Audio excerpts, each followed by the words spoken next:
R&B Money. We up. Thanks. jvalentine. We are the authorities on all things R&B.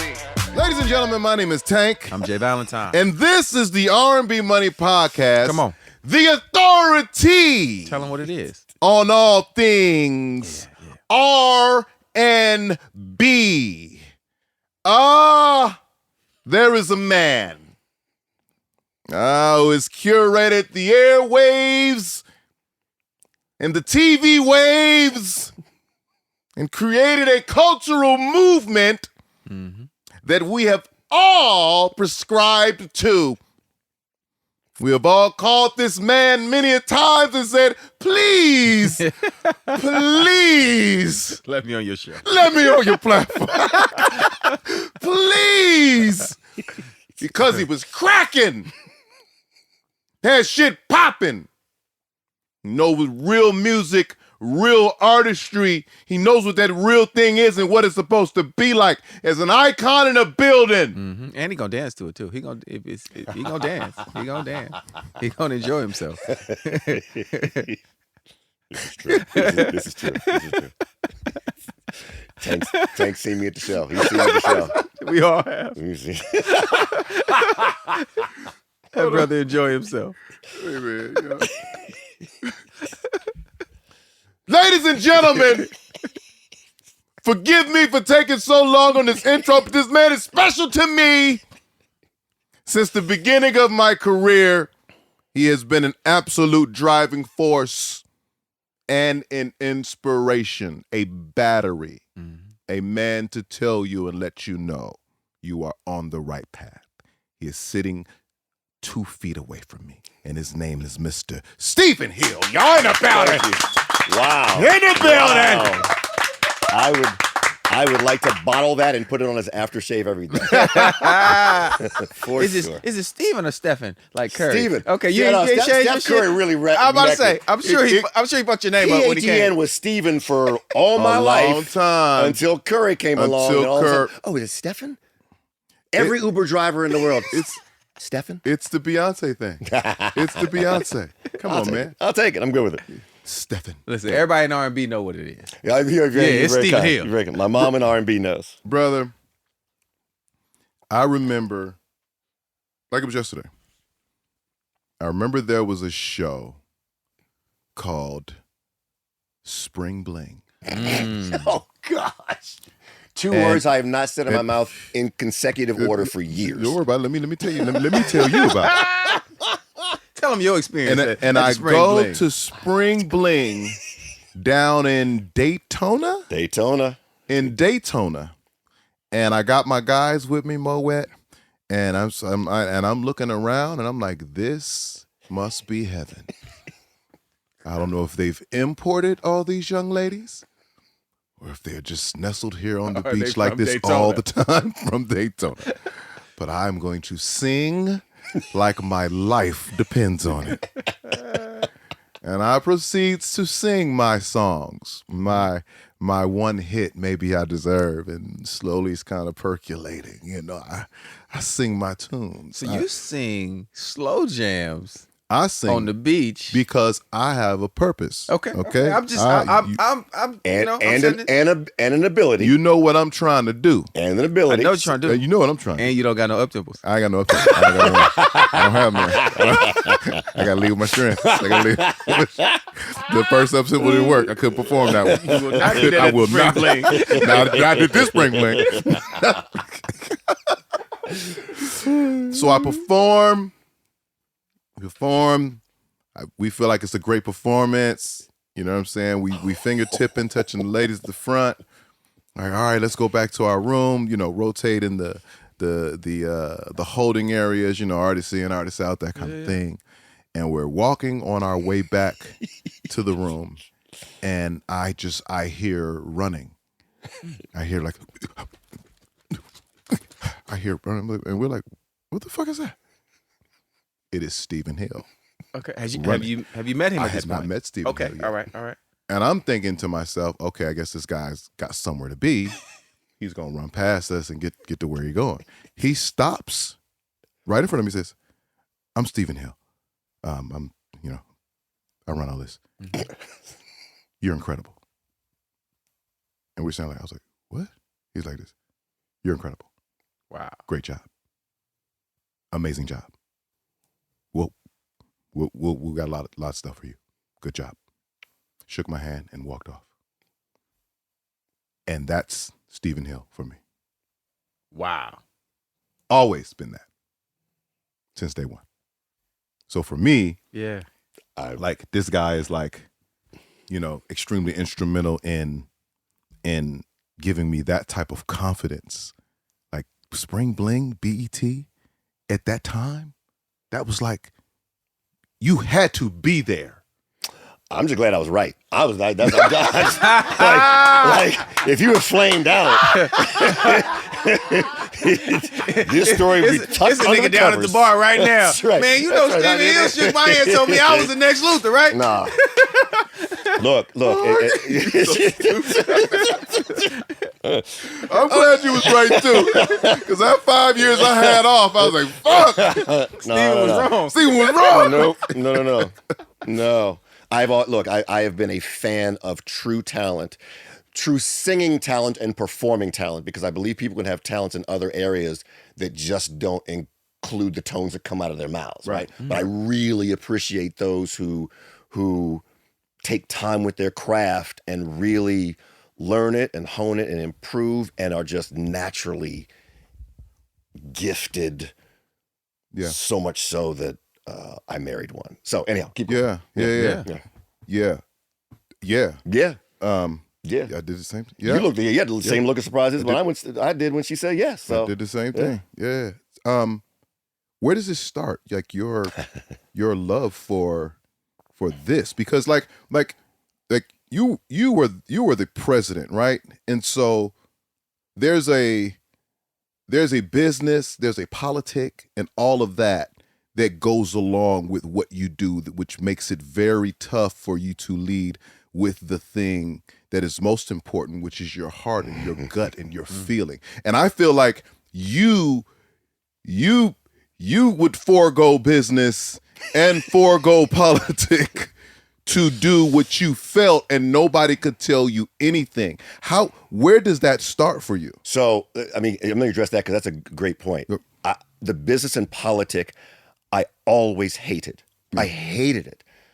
Hate's a little too strong a word, but I really did that and tried to improve how I did that just so I could stay close to the music, just so I could stay close to the songs. Like I guess I'm known for TV, but my love has always been music. Yeah. Mm-hmm. It's not, I backed into television through music, through MTV and then BET, and then just tried to be the best person I could so I could be close to music. So that's really my story. I got used to the business and politics, but my love never became that. It was never the art of the deal. It was, how great can we make these shows? What new show can we make to highlight artists? Like that was always the driver for me. So do you have a backstory where you were like in a group or something like that when you were growing up? No. You saved the dance moves into the award show? I did. No I would way stretch. you wasn't I would doing stretch that. before each award show because I knew what I did want to do was pull a muscle, and what I knew I was going to do is dance. So you were never in a group or nothing? I believe I have musical ability that I did not capitalize on. It's not the word I want, but You didn't explore it. I did not explore it or exploit it or dedicate the time that I needed to when I was 12 years old. Gotcha. Right. So I took piano lessons for maybe 6 or 7 months. And it's funny. And then my mom and dad let me quit. They let me quit, and I took drums for like 3 months and they let me quit. I'm gonna jump ahead. Fast forward, my son, we made a deal when he was 13. I was like, "You're staying in piano till 17. You can try soccer, anything else you want to do and quit, but you've got to pick one thing." And he picked piano. That you got to do through your 17, and then you can decide after that whether you want to do it or not. Yeah. And it was purely based on like, I wish I hadn't been allowed to quit at 6 months. And he was the only 16-year-old who could play Scott Joplin flawlessly. Flawlessly. By the time he was 16, Jaden could play Scott Joplin flawlessly. Scott Joplin. Flawlessly. So it was good to say, like, oh, my failure became his success. I'm good with that. Yeah. I'm done. You made sure you Joe Jackson that thing, but you did. Did he continue to play past 17? He did. He did Okay. for 2 years after 17, and then he finally dropped out. But he still loves But he playing can still and play, jamming. yeah. He can still play. Loves and jamming. And what leads you into, I guess, as you Radio, say, right? Yes, is it radio, Well, right? What leads you into that space? I was 4 years old. My babysitter Sheila Pegues, who I had a massive crush on, would bring over a stack of 45s to the house whenever we got 45s. Those are the things that vinyl, spindle, Small vinyl put 'em guys. in. The little ones. Little vinyls. That's right. Yes. Boyz II Men, when they had their own company, their logo was the spindle that goes in the middle, in the middle of the thing. And so the first song I remember hearing was The Name Game. Banana Fana, Fofana, Tita, Fofana. Yeah. And from there on, I just loved music. We'd listen to music when she'd come over, and then I got into James Brown and the Temptations. And the Jackson 5 is a whole chapter of itself. But just the Motown sound, and I know this is the R&B podcast, but it's like, but soul is what really brought me in. But we consider R&B to be Okay, soul. making sure, making It's sure. just- Making we don't sure. do the subgenre thing. Okay, making sure. Like, listen, Making you sure. know, you singing from your heart. It's got some rhythm and some blues in it. It belonged to us. Yes. Yeah. That's for sure. We keeping All right. We're in the same club. And so, it led me, I loved music all the way through. I thought everybody was as obsessed as I was. I thought everybody read every credit on every album like I did. I thought everybody listened to every groove. I thought everybody slowed down the 45s to 33 so they could understand the lyrics. Like, I thought everybody did all that stuff. You was dissecting. Oh, it. yeah, For real. absolutely. Absolutely. And so when I got to college, to Brown University, they had a radio station. Oh, you was a Brown. Yeah. You just go. Okay. Throw that out there like this. Yeah. Yeah, with Brown. Subtle flex. Everybody don't go to Brown. Most of you niggas don't even know a Brown either. And it was a great place. And I love it. But they had a radio station that wasn't a college radio station. It wasn't a bunch of kids just like throwing on what they want. Mm-hmm. The Brownie radio station was a commercial radio station, right? There were only professionals in the sales department and as the general manager. Everything else, promotions, music director, program director, was run by kids, and we had to compete for the same advertising dollars as everybody else in the market. So it was a real quick. It wasn't quick. It was professional training, right? Mm-hmm. And so we bring professionals, other PDs from other stations in to help teach us, but we all ran it. We all populated it, and so. Unlike folks who came out of college radio not knowing how to format, not knowing how Using all of schedule it. I spent more time there than I did in class. I can only say this because I know my mother won't be watching. Mm-hmm. Like, literally, I spent more time at the radio station. Did you finish? Did I finish college? Yeah. Yes, You I did. finished, Yes. though. Okay. Listen, you finished though? Guess what? Applied math economics degree. That's what I got. What? Applied math and economics. Have you applied that to? I your could career? not tell you which way a demand curve goes right now. But that was my day. So you went there to learn radio. I went there to get applied math economics. I was a banker for a minute. I'm not gonna lie. I was a banker. I was a commercial banker for a second before my big break came. Oh, big break. Yes. What was that? I got hired at. Was WILD Boston still around when you came through, or had it already been shuttered? It may have been shuttered. I don't know. In the late 80s, there was an AM radio station. Because I didn't come until 2000, so.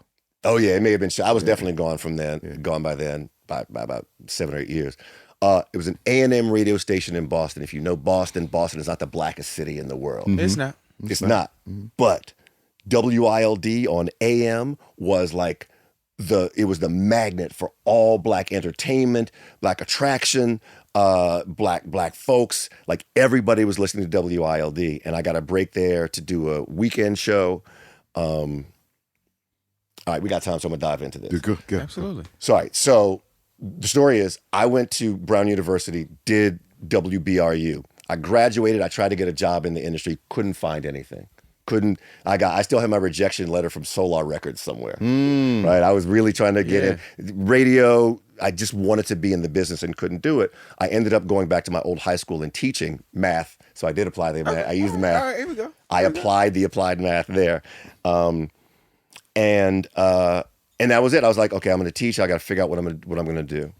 A year and a half later, Christmas a year after I had graduated, I remember his name, Rob Hartley. Rob Hartley got sick at WBRU. He was a sophomore when I was there. He was now a senior. He got sick. It was Christmas time. They were understaffed. And somebody called me and said, "Hey, can you come down and do a 4-hour show? I know you haven't done it in a while, but would you have fun?" I'm like, "Yeah, it'll be fun. I'll go on this first Sunday." So I went out Sunday. I go down to Providence, Rhode Island. I do what I always did before a show. I read every paper. I knew where the charts were, so when I brought up the music, it would be timely, everything else. I do my 4-hour show in December, thinking nothing of it, go back to my life in teaching. In April the following year, I get a call from, now I do know you'll know this name, Elroy Smith. Yeah.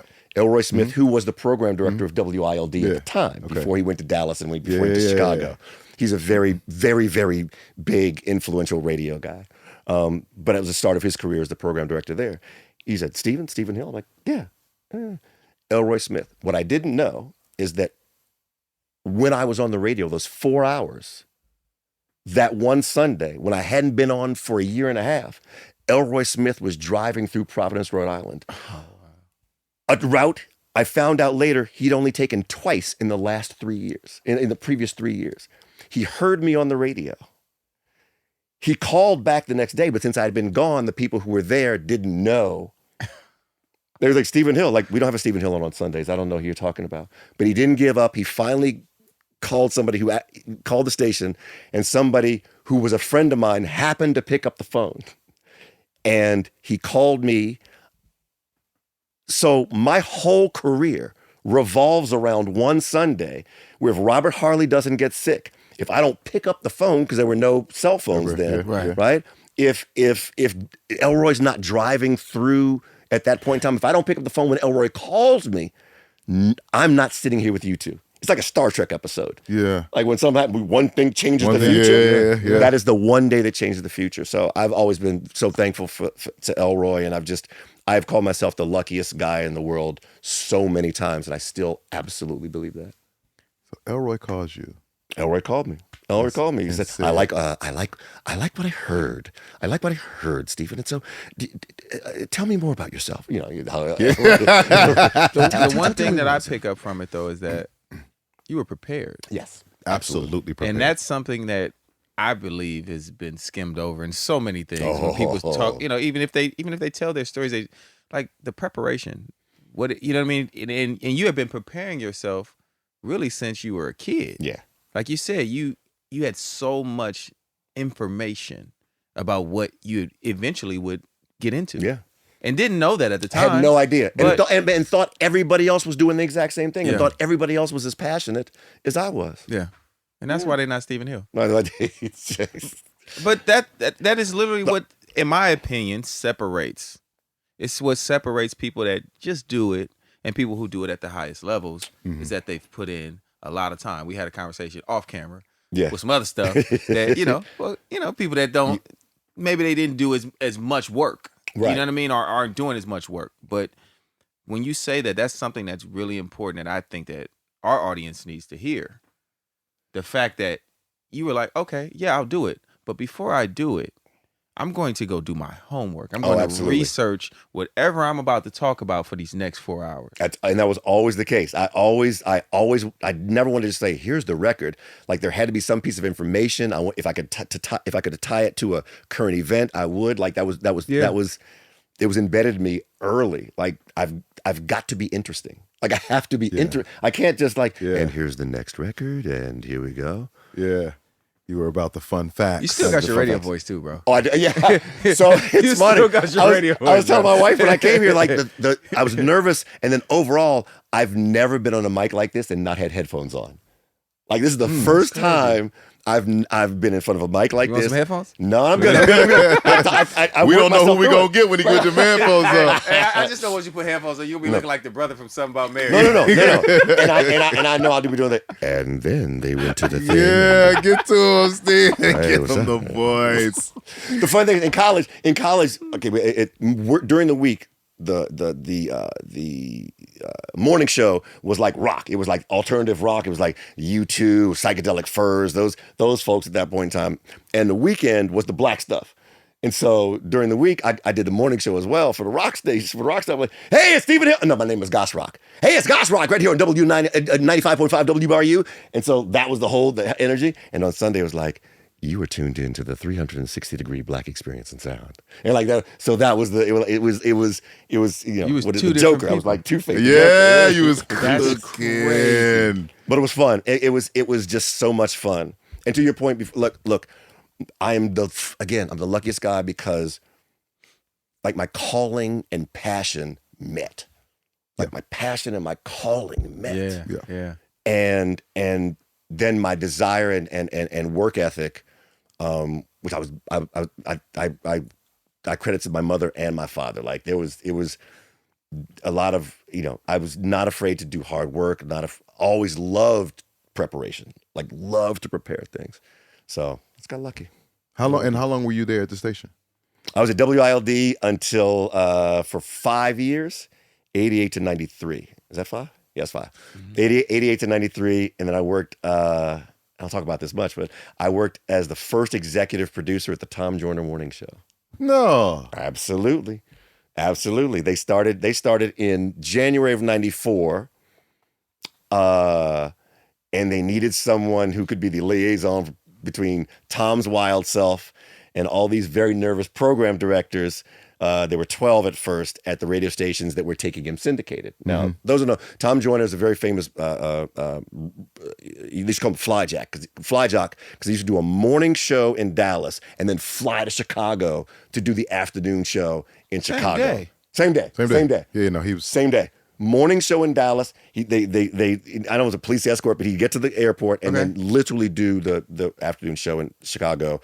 Real popular, like the only person who did an interview with Michael Jackson during the bad period. Like he's so he became Howard Stern was syndicated, and then Tom Joyner was the first African American syndicated radio person, and so I was the executive producer. What that meant is that like, Tom, if you could, it would be great if you played an up-tempo song right here. That'd be great, so we can satisfy Elroy. Elroy's one of the PDs in 12 cities. Miami, I can't remember, Miami, Chicago, but big cities. And of course, it grew to be this behemoth. But I was first there. And how long did you work with Tom Joyner? For a year and a half. And then I went to MTV. I moved to New York for MTV. So at this point, you like that's your last stint in radio. That was my last stint in radio until I had a very lovely and very productive gig at Sirius XM about 4 years ago. Oh, you did it. Okay, you went back to radio. I did. I smile about that because it is through that show that my wife and I got reconnected. It was through the Sirius XM show. Tracy Jordan, thank you very much, booked her as a guest on the show. You were on the show. You were on my Sirius XM show. You booked her as a guest, but I did not marry you. And I don't know. You didn't. No. I just realized that. Hey man, Did marry her. Did marry her.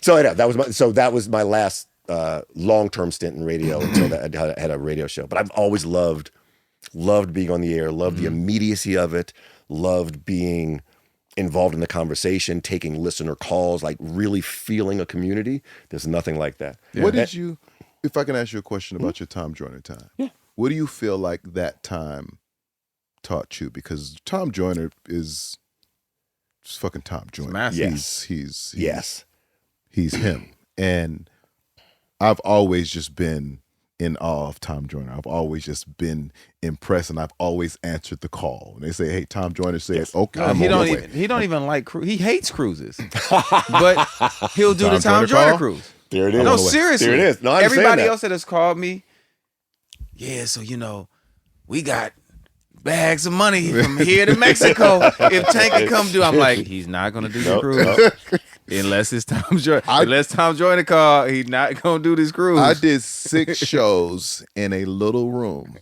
on the Tom Joyner cruise. You did. Yeah. 6. Yeah. Like, and they were like, I was like, oh, well, how many? For how much? No. Well, Tom Joyner would really love. Oh, shit. Look, talk about it. I'm on the way. So 3 things most I learned from Tom Joyner. One was to use this music programming software selector, which helps program directors and music directors figure out how to stack up records so you're not... Back then, it was a bad thing to play 2 songs within 45 minutes of each other. Now it's different. But you wanted to space them out differently. So this was just a music software that could space out the songs the way you wanted to. A category, B category, C category, A every 2 hours, B every 4 hours, C once a day. There was a new one. So I got to use that, which absolutely helped me in my MTV and BT days. 2, I loved being with somebody who loved music and live music as much as I do. Love music. He loves Tom live dances music. like you dance. No, exactly. Yep. Now it all makes sense. It makes sense. Like 3 or 4 years, even 3 or 4 years move. ago, we went to an Isley Brothers show together and had the best time. And most importantly, and something I think y'all hit on is that connection to the audience. You got to connect. The connection to the audience and knowing what they want and really trying to super serve the audience their thing is something Tom was great at. Tom is great at. And completing the bit. Like never quit a bit in the middle of the bit. If you're gonna fake walking out the room, you can't fake walk out the room. You gotta walk out the room. If you're gonna give your last line and then walk out of the room, don't come back having to go, you can't get the laughs. You have to assume the laughs are there. Like that's how you get them more if you just stay out the room. Like, he's not coming back. Yeah. I'm just giving you an example of a bit. No, whatever bit you set up, complete the bit. Was Tom a comedian, or he just he just surrounded himself by developed it? comics, right? Got it. He surrounded himself by comics, and so they were always part of his show. J. Anthony Brown, of course, Mike Flowers Boyce, Myra. So he always had comedians around. Yeah. So he picked up stuff from them. Actually, now that you mention it, I actually learned complete the bit from them, not from him. But it was my time. It on just the show. felt like he was the ringleader. Yes. Yeah. You know what I mean? It felt like he was like head comedian. Right. Orchestrator. Even if he wasn't cracking the Even joke, if he it still wasn't felt cracking like the it joke, came it from felt him like too, it was Right. flowing through him. You know what I mean? That's a great way of putting it. He was not the funniest, but he knew where the funny could come from, and he knew how to get it from everybody else and get squeezed from everybody else. Yeah. Yeah. So how does MTV discover you? MTV discovered me because at my time at WBRU Providence at Brown University, a good friend of mine who I actually did the morning show with was then one of the program directors at MTV. And so there had been opportunities I didn't want, and then they wanted me for stuff I didn't want. And then we had done a dance for about 2 or 3 years. And then finally, there was an opportunity that I thought, this is worth leaving the comfort of Dallas, Texas for, and going to New York, a city I was completely scared of at that point in time in 1995, before they cleaned up 42nd Street. Just to put it in context. For those young folks, 42nd Street, which is now Disneyfied, used to be Crack Row. Crack Row. 42nd? 42nd Street in New York. Do you not remember when 42nd Street used to be peep shows and my first time going to New York and actually walking around was, I guess, What, around 99? 97. 97. Yeah. I keep forgetting how much older than you I am. Yeah, I keep forgetting how much I think I see these two. I think I'm with the crew, right? I'm good. Because you're youthful. You still with the gang. And then I mention things like 42nd Street, y'all, and I get these blank faces. I'm like, oh shoot, because it really was between 95 and 99 when Giuliani was like, we getting rid of all this and we're making people invest in 42nd Street. So my point was, New York was a much more dangerous place in 95. Yeah. And so that's why I was like, ooh, do I really don't want to move there? But this opportunity was awesome. And I'm an R&B cat, but I grew up in D.C. where WPGC, before it was a black station, would play Barry Manilow next to Earth, Wind, and Fire, next to the Jackson 5, next to the Doobie Brothers, right? So my musical intake was always multi-genre. Yes. Multi-genre. Yes. And so that served me great at MTV. It frustrated a few people because they thought I was going to be the black guy. And I was the guy who was like, no. There's these folks called the Backstreet Boys. We really should take a look at them. Hey, imagine being his homie from Tom Joyner days, and he's telling you about the Backstreet Boys. Yeah. You hot. Yeah. You're not happy with Steve. Oh. Wow. No. And what was your position at MTV? Director. I was a director of music programming. So I was on the team, the selected, the way we like to phrase it, the way America rocked. Now back in MTV, this is back in MTV was actually playing music videos, call it at least 8-9 hours a day. Yeah. Pure videos with VJs in between. And so the music really mattered. Like when you played something, you moved the needle. Yeah. Yeah. First song I remember being involved with, where I was like, no, this is the song we should play. I promise she was going to hit, was Skilo's I Wish. Skilo. You were right, though. I Wish. You were right. I was right, but without MTV would have been the same thing, right? It's really like we put it on MTV and it started to blow up. Yeah. I remember the blew up. video. Yeah. He was trying to hoop. He was too small to hoop. Yes. Yes. I believe you're going to be talking to Shantae Moore in a few weeks or soon, right? Yeah, really soon. You should ask her about her involvement with Skilo's I Wish. It's her story to tell. Okay. It's her story to tell. Okay. But she's on the song. He's giving us some tidbits. She's on the song. Yeah, we like that. Okay. All right. So that's your first record you picked. So that's the first record I remember. I picked, and I was like, oh, that was going to work. And there were the Kid Rock days. Radiohead is still one of my favorite.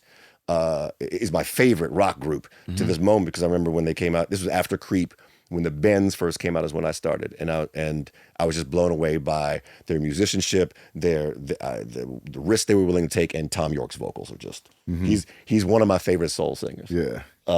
Yeah. So, but it was great. Look, I talk about somebody who loves live shows, like being able to go. They used to call me the local, because I go to 3 shows a night. I would literally go.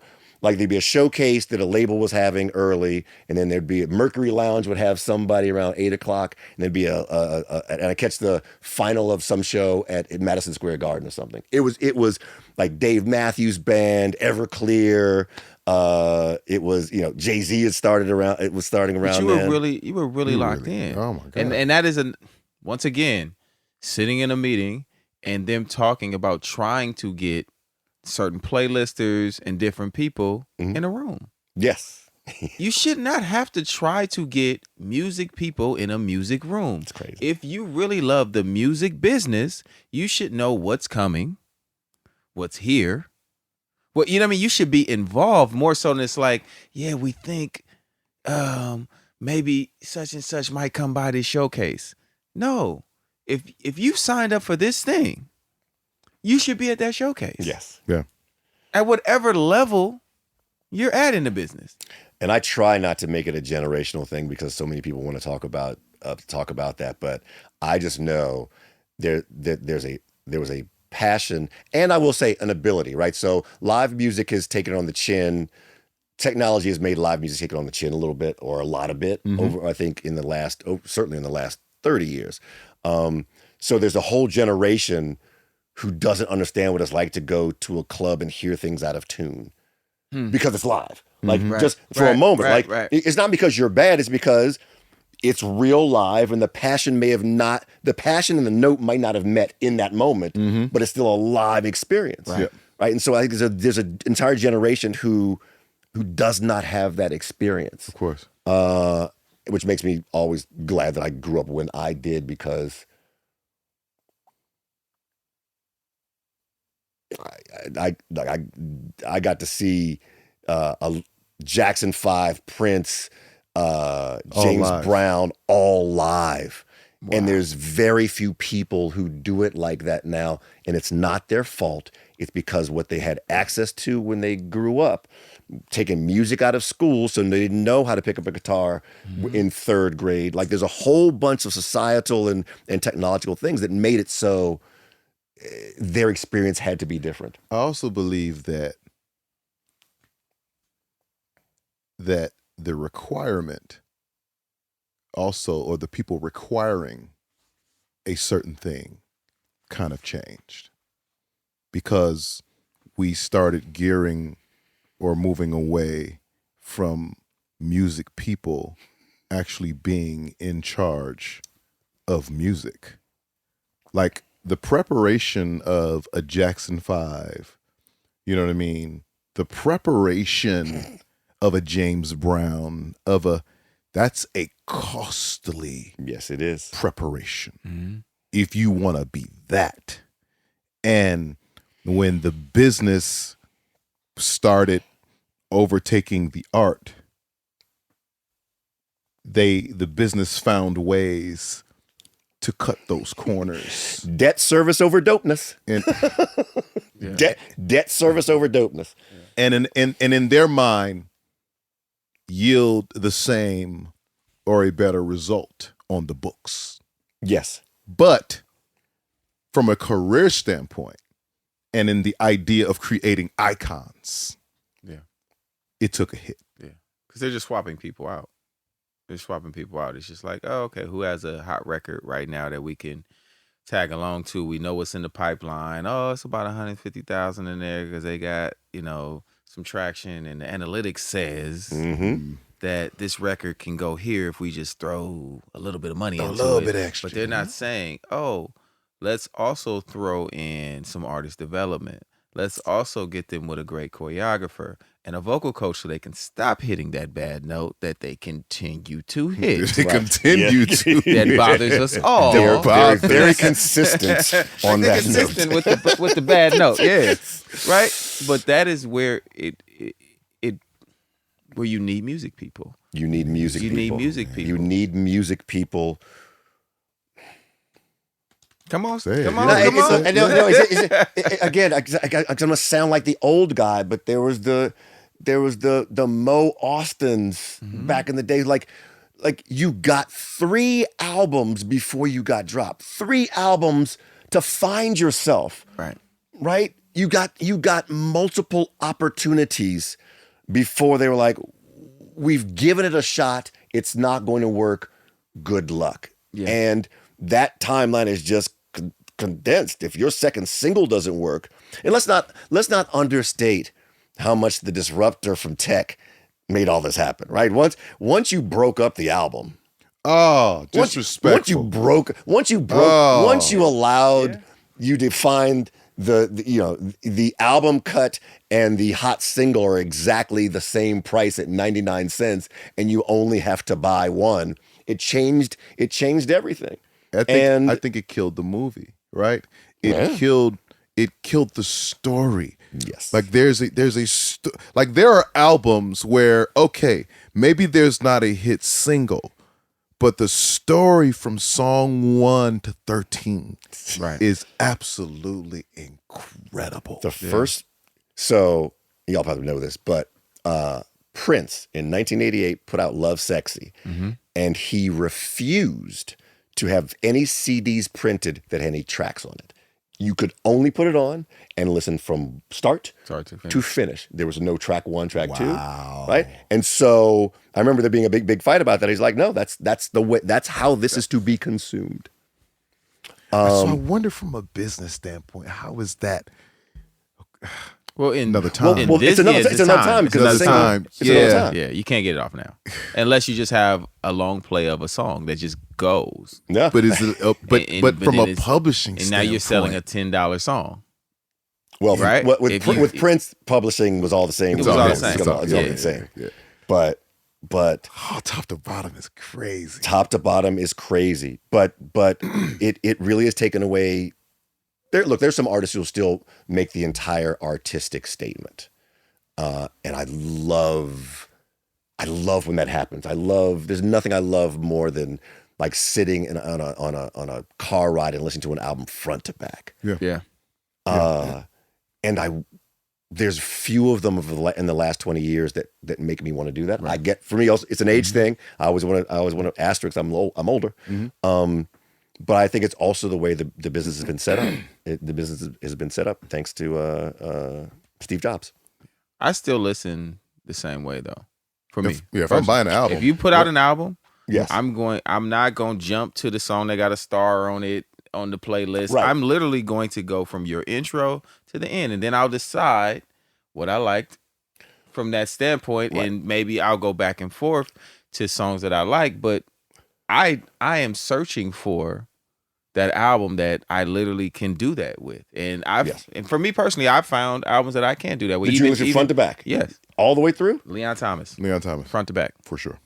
Kendrick Lamar, GNX. Okay, yes. Back. Okay, yes, yes. Like no, I'm back, front to back, and back to front. Yes. Like I'm literally like those out for me personally. Those are albums that I can either take a ride to, or I'm at the gym, whatever those things are. I'm not skipping one song, and it's hard to do that. Jasmine Sullivan, Hotels. Absolutely. Yes. I'm sorry. Yes. That to me, that's the last one. That's the last one. Summer Walker. Over it. I have to go back and visit. Oh man, like her every. Oh, Victoria Monet. I'm sorry, Victoria Monet. Every take her. Like Victoria Monet, the Jaguar. Victoria Monet. That's right. That's but right, I do that. I exactly what you said. And we don't have to anymore, obviously. But I love that experience. What's your favorite front to back album of all time? Take time out of it. Favorite front to back. Off the Wall. Ooh. Yeah, I mean, favorite front to back. That's not your own. That's not your own. I'm sorry, I should have said that before. Damn. He stole my Off the Wall, so I got. If it's off the wall, it's off the wall. We can be agreeable for one day, man. I gotta do something different. It would have been Thriller, but The Girl Is Mine. I gotta do something different. You don't like The Girl Is Mine? I love The Girl Is Mine. Most people don't. Oh yeah, people argue. Most people don't. Yeah. I love. I'm gonna go. I love what Paul McCartney says. I don't believe it. I don't believe it. Don't waste your time. I'm gonna go because I always go through this.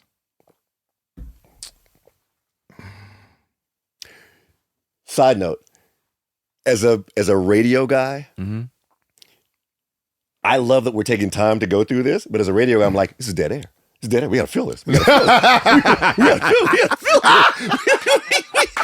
I'm like, we gotta fill this. Hold on, what's all this silence about? So anyhow, That is great. That's great. It is. But I'm enjoying the relaxed of this. Killing him. But for a moment, I was like, hold on. They're gonna turn it down. Is it what?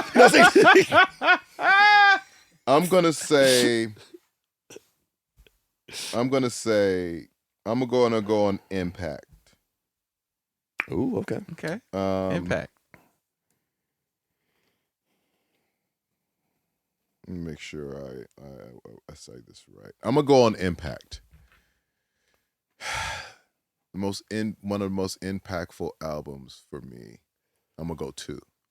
I'm gonna go Jodeci, Diary of a Mad Band, and Brandy's first album, Brandy. Oh, that's a good one. Over Forever, My Lady. You gonna go? You gonna go Diary of a Mad Band? I have to. For you, yeah. Yeah. That's when we get up on it. Get on up. No, Get On Up is the Show the Hotel. Okay. Yeah. Because that intro. Boom, boom, boom, boom, Hey, you trying to remake that on every album? You trying to remake that intro on every album? It be cracking. It be cracking. I talked to Devontae 2 days ago, and It's so funny you said that because I'm like, hey, every album starts that way. Hey, listen, Genuine called him. It was like, I got Devontae on the phone. He gave me the phone. I said, Father, I'd like to come home. Oh shit. Impact Yeah. Those yeah. two albums, for me, along with Off the Wall, were just like Jesus. So when I asked the question, I have no idea what my answer is going to be. Well, one is obvious. It's the only album that Prince ever mentioned in a song where he mentioned the album and the singer, which is "Precious" by Shantae, "Rocket on the Box." So "Precious" by Shantae Moore. Seal's second album. Seal's second album. And because I was such a Jackson 5 fan, which we haven't talked about, the album ABC, their second album, is just start to finish, my favorite album of theirs. And I promise you, if you listen to a song called I don't know why I love you. I don't know why I love you, which is end of the first. If you have their album, it's the last track on the first side, and it's Stevie Wonder wrote it. And people talk about how Michael Jackson sounded on "Who's Lovin' You." Mm-hmm.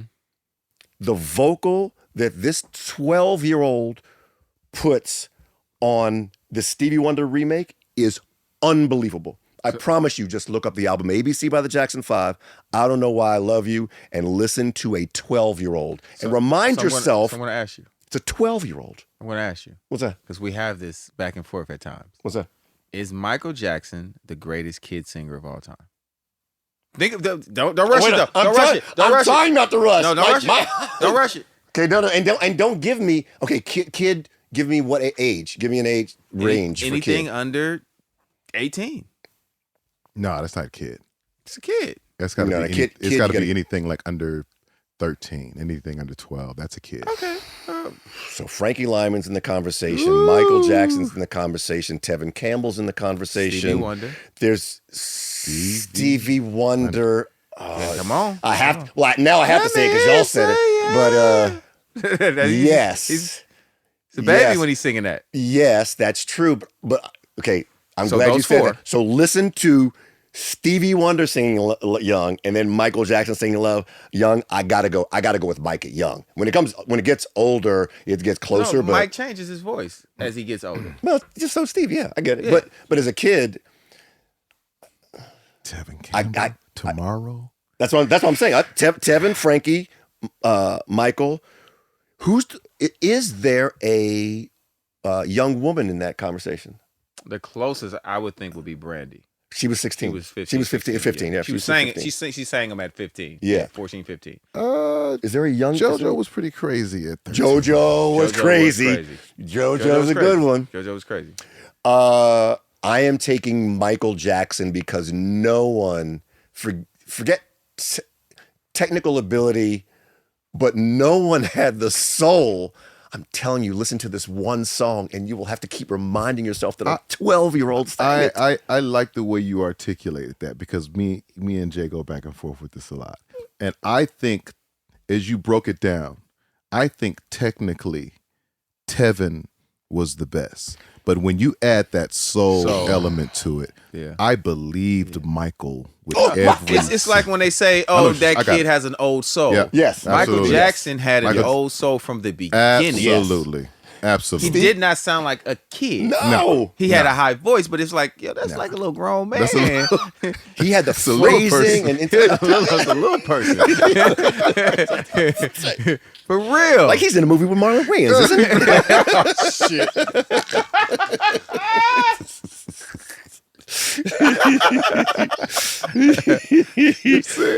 Smokey Robinson said the coolest thing I thought about Michael Jackson. He said he had never met anyone who was more grown up when he was a kid and never met anybody who was more of a kid when he was grown up. Wow. That was Michael Jackson. That's Michael a Jackson. bar, because that sums it all up. It does. It does. Man. And if you look at the old, you don't get me started on the Jackson 5, because even when you look at the old skits that he would do and the TV shows they would do, like the Diana Ross show, their own special.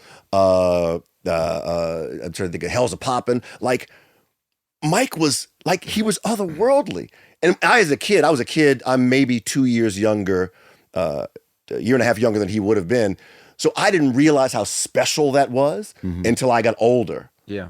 And they kept trying to force kid singers down my throat who I'm like, that's not Michael. I'm like, And that's not that. And they all singing. Yeah. Yeah. I mean, he was otherworldly in his approach. And he was great as he went on, obviously became Michael Jackson. But when it came to pure soul singing, You got another one? no, I was just going to say, I used to say, fight me, Michael Jackson's last great soul song was Lady in My Life. His last great R&B soul song was Lady in My Life. Butterflies made me rethink that, but I'm still going with Lady in My Life. No, Butterflies doesn't make me rethink that. Butterflies is dope. It is, but I'm still going with Lady in My Life. Lady in My Life? Lady in My That's Life. one of my favorite songs, so I'm never going to argue. Lady in My Life is... By the way, you know the story about Lady in My Life, right? You've heard the entire song Lady in My Life, right? Is there another version? Oh my gosh. Oh, I'm gonna have fun. And I don't have to worry about it. I might have some dead air. I don't care. It's not radio. So they record Thriller. They turn it in. Michael Jackson, Quincy Jones, and Larkin Arnold, he was executive of CBS Records. Exactly. And Larkin Arnold's like, we got it. And they put it on, I guess, an acetate or something. And I'm sorry, when I hit the microphone, is that really bad? You're good. No, Okay. you're good. And they play it, and you can only have a certain amount of grooves on a record. When it was an album, the less time you put on, the better the fidelity of the sound. Okay, gotcha. Right. So the idea was to have about 23 minutes aside of music. That's it. Because if you do that, your grooves get pushed closer Tighter. together, and the fidelity of what the needle can pick up becomes less and less. Absolutely. So they play. Great lesson. Yeah. All right. Okay. So they're listening to Thriller. Teacher. They're listening to Thriller. Listening to Thriller, and Larkin was happy. And evidently, Michael Jackson breaks out crying. He said, "This sounds horrible. This sounds unbelievably horrible. We can't do this." Because it wasn't about the music; it was about the grooves and how much music they were trying to put on side two. Side one seemed to be fine. Side two was really the issue. Which it's Beat It, Billie Jean, Human Nature, PYT, Lady of My Life. Okay. That's side two of Thriller. Okay. So Billie Jean had an intro that was much longer and an outro that, not my lover, you can't. If you listen to what Michael Jackson does on the Victory Tour, he actually, the stuff that they cut off of the end of Billie Jean, he actually does on the live version. Okay. You can't, because you are. All right, so, I'm sorry, I skipped over the part where we've got to shorten some things to make this fit the record. Mm-hmm. So, Beat It doesn't get touched. Billie Jean loses some of its intro and its outro. They actually ended up putting out a Disco 45, they used to call them back then, that had the outro in it. PYT stays, Human Nature stays. And if you notice, the structure of Lady in My Life is strange. It's verse, chorus, bridge. Right? It's verse, chorus, bridge, and then vamp. Right? Verse, chorus, bridge, vamp. I've never listened. I'm like as you said, I'm playing it in my head. Crazy. So they're just chopping pieces of it. So no. Lady in My Life used to be verse, chorus, right. Bridge, out. So they took out the second. That's why it has such a strange structure, because they had to take out the second verse and second chorus of Lady in My Life. That made what it worked for the record. Now, the story is, I wasn't there, so these are all stories I've put together from different people over years. Quincy, now this one I heard actually from Quincy Jones, so I don't feel bad about this one. Quincy was like, I went to Rod Temperton and told Rod Temperton, because he wrote Lady in My Life, that we had to shorten it. And he was like, no, you can't shorten it. Songs like that. He's like, and I was like, hey, you can have a part of an album that's going to be unbelievable and be great, because we know what it is, or you can have none. So it's your choice. You can have part or none. He chose part, and that's the Lady in My Life you have. And so if you really lick on the dark web, you can find the verse, chorus, bridge of Lady in My Life. Oh, I got to hear it. So I want to know, I would like to know from a technical standpoint, because those times are different, right? In terms of recording equipment and all these things. Mm-hmm. Did he actually have to re-record just that version? By the way, when you listen to it with your ears, now that you know this, you'll get the answer to your question. You'll get to answer your question, and you'll say to yourself, "I can't believe I didn't hear that all these years." Oh, that's great. Oh yeah. That's great. But you know me, I'm one of those guys too that got demo-itis. I probably won't even like the other version. I just know, man. What is this? This don't go. Who's this singing this long ass Makes song? a second verse.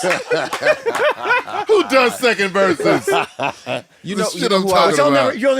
You never realized that. I never paid attention to that. only person I remember the first time. Oh, by the way, and as an addendum, if you have, I went and ran to get Thriller the first day it was on sale. I remember I was in Econ 122 when and I was like, oh shoot, Thriller's out today. I went and got it. If you have a first print of Thriller, and they have all the lyrics printed, the second verse of Lady in My Life was printed on the lyric sheet, and then the second printing they took it off because the album was already probably turned Yes. in. Yeah. Just like on the first printing of Don't Stop Till You Get Enough, Greg Fillinganes is credited as a songwriter, and then after that he's not. But that's another story. They took my nigga Fillinganes credit.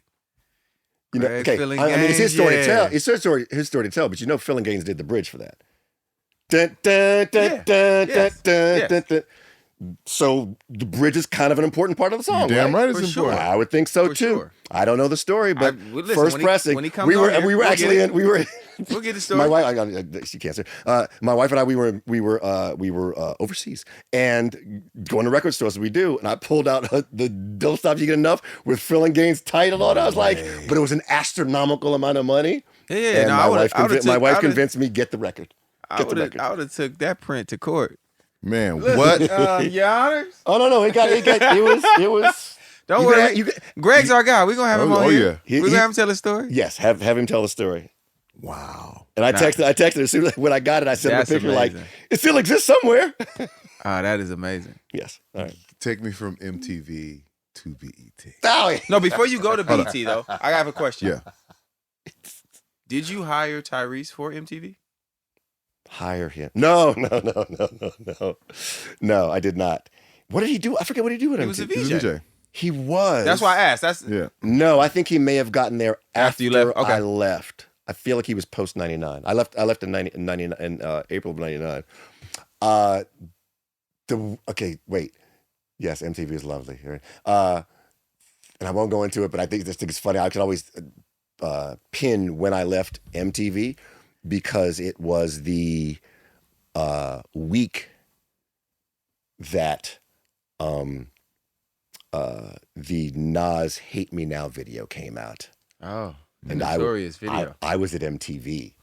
That's the story that doesn't get told, right? The story that gets told is like, oh, someone went to the Universal building and hit Steve Stout on the head. There was another crew that came over to MTV To see you?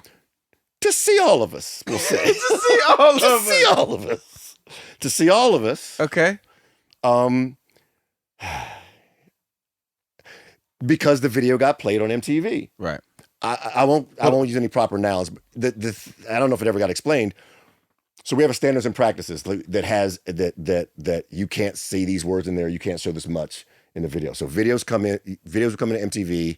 We'd say whether we want to play them or not, and then you go to the standards practices. Standards and practices would say, oh, you have to take this out. You have to take this out. You have to not say that word. Yeah. You can't show that body part. It goes back to the label. Label makes those edits, and it comes back to MTV.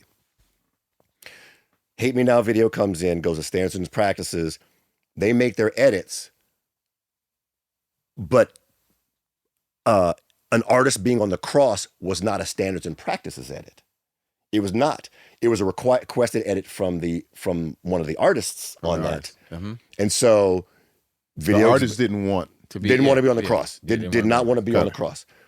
Video goes back to the label. Label makes the standards and practices edits. doesn't make the artist requested edit, gets back to MTV. Now, candidly, it was MTV's job to make sure that artist requested edit was out. Right? Standard Practices did their job. Label did their job. Everybody had their notes. Everybody had their notes. It came back. It got missed over. It went on the air, and all hell broke loose. It was a simple mistake.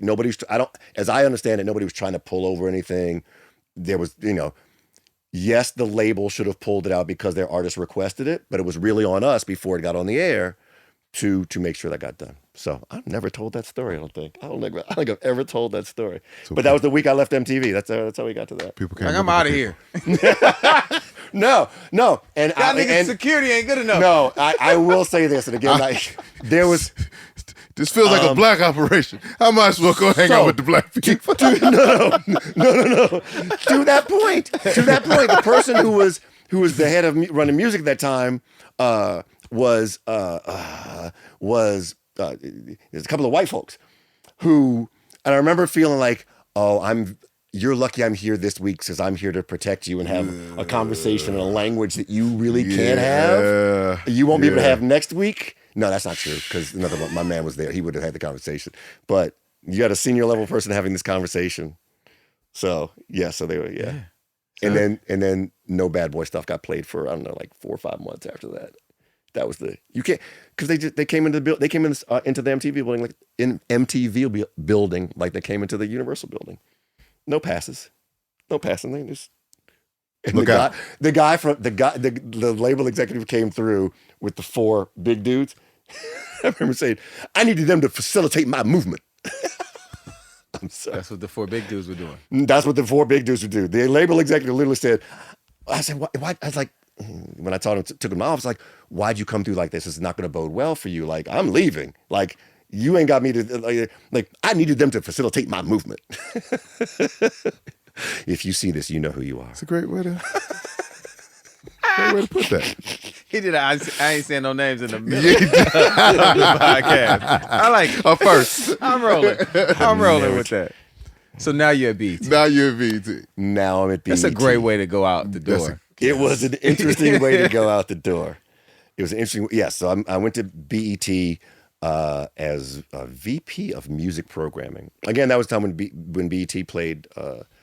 Everybody playing videos. Everybody's playing videos. Yeah. And so. Tip drill. I came in away. Hallelujah. Really? You just want to jump to tip drill? Hallelujah. Is that what we're doing?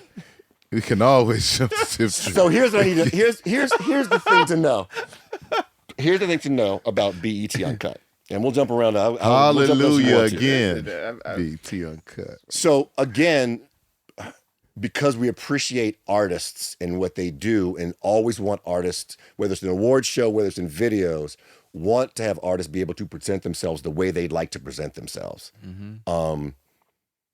We were a conundrum because we couldn't do that during the day because standards, the equivalent of standards and practices at BET wouldn't allow it. And I understood it. You don't want to have champagne being poured on people. So the standards and practices go to sleep at a certain time? So the deal that we made was, look, we like to play videos more like the artists want them. We understand it can happen during the day. As a matter of fact, we can be more strict during the day if you allow that thing at night at 2:00 in the morning. And there was folks bought in. Yeah. So that was it. But here's the thing. It was so that videos that already existed and videos that were made would have an outlet during the day and then at night during BET Uncut. And if I'm not mistaken, BET Uncut came on at 2:00, 2 to 4, 2 to 4, 3 to 5. And we were like, if you got your 12-year-old up at midnight, then your problem is not BET Uncut. You're wrong. Right? You're bad. So and that's You're bad. Right. I was up like White girls.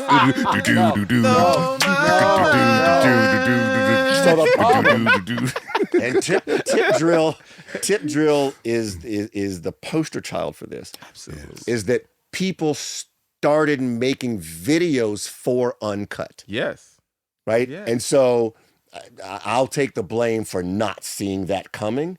We were really just going to have artists. So like, oh, you got to cut that out of my video. We got to cut it out during the day, but you get this at night, right? So we didn't expect people to just like, we ain't trying to get daytime play. Yeah. We're just getting uncut because we didn't realize how big uncut. Yeah. Like uncut was a ratings success. You thought you were doing some type of damage control, at least giving them. That's all that was. And then what that thing smell like? What that thing smell like? You see, I know all the songs tonight.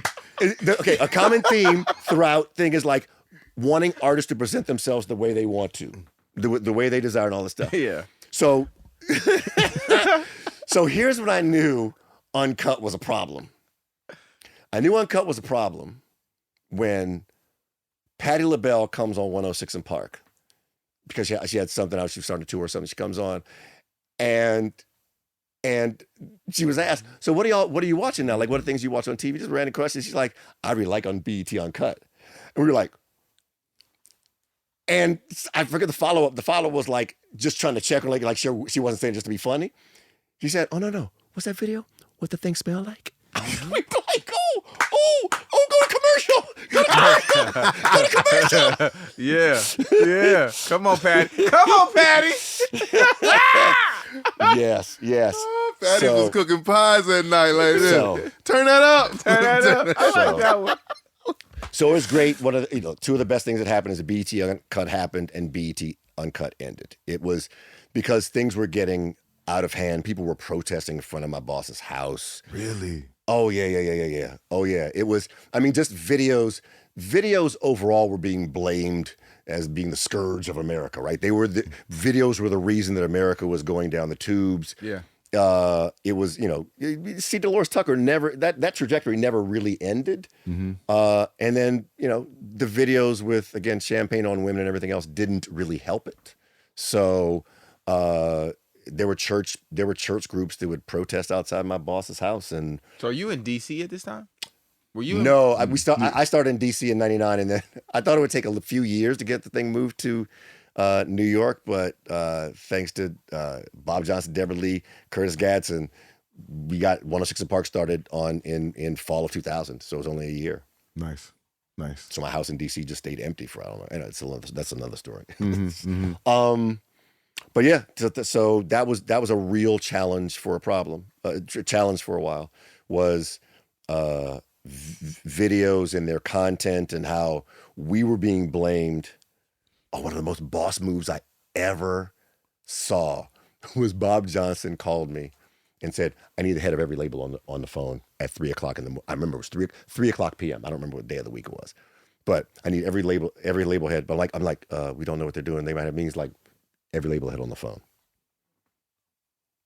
And so I'm dialing. We just dialing for dollars. Just like, please, can you make sure that? And I forget who the label heads were at the time. Bunch of them at the time, yeah. Like the big muckety mucks who, I don't know if it was Donnie Einer here, Doug Morris, like all the big dudes. Yeah.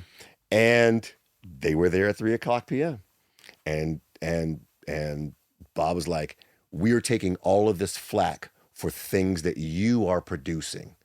So if you don't start taking some of this or find a way to make sure that we're not taking all of it, it's going to be a problem." And I appreciated that because BET took a lot of flack for videos that we edited down. We couldn't tell people what kind of video. You were just doing your best to represent the artists and their freedoms and their artistic vision. Like you were just trying your best to support. That is indeed the case. As BET did long before I got there, and has done long since I left. Yeah, but it's like also you kind of gotta help us out when you're delivering your art. You can't deliver your art. You can't deliver. I can't think of. I don't want to call out any video, but you can't call it you can't deliver the video where they're pouring honey on a selection of women and then smacking their ass and go like, "Y'all play it."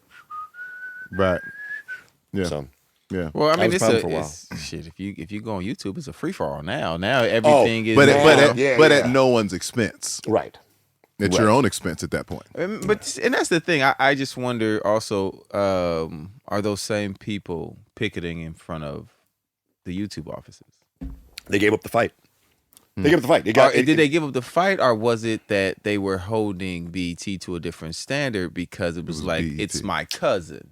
I think that's both. We're all black. I can go and pick. I can run up on this. So I can run up on you. I'm always looking for the positive side of things. And so what that meant is that they were passionate about BET, right? CBS doesn't have fans, right? ABC didn't have fans. TBS doesn't have fans.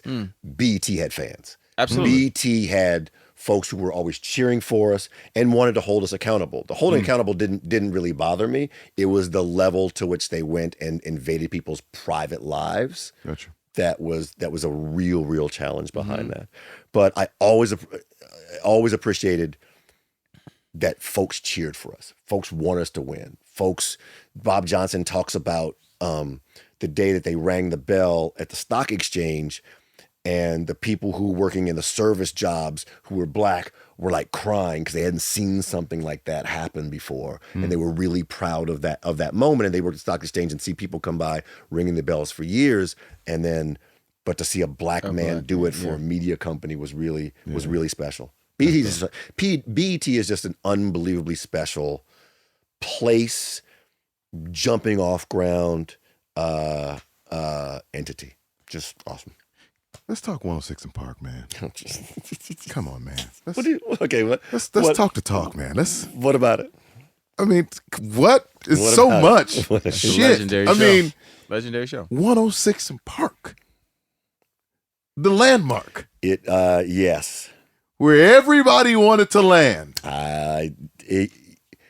How tricky was that for you to manage all the who gets to sit, or okay, who gets to just get their video played? Okay, you can perform. Maybe you like all of these things. Yeah. So I need to shout out a few people so I can get into the story and not worry about doing it now. Yeah.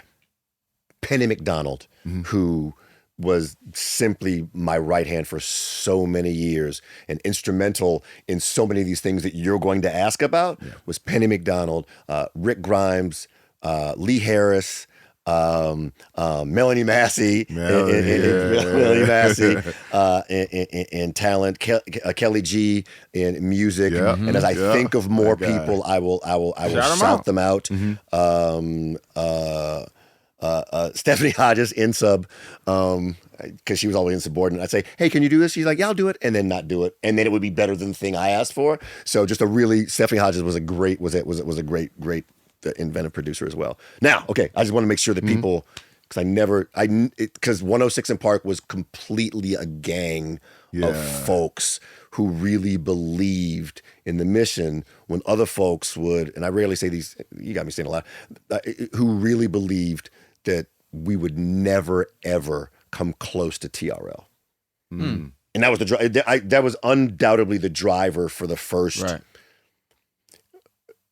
year, and more than the first year, but getting to their level or getting to their ratings level, not their creative level, but we had a report card every day, which was ratings. Like how many people watched you, how many people watched them. And I was maniacal about seeing how that was.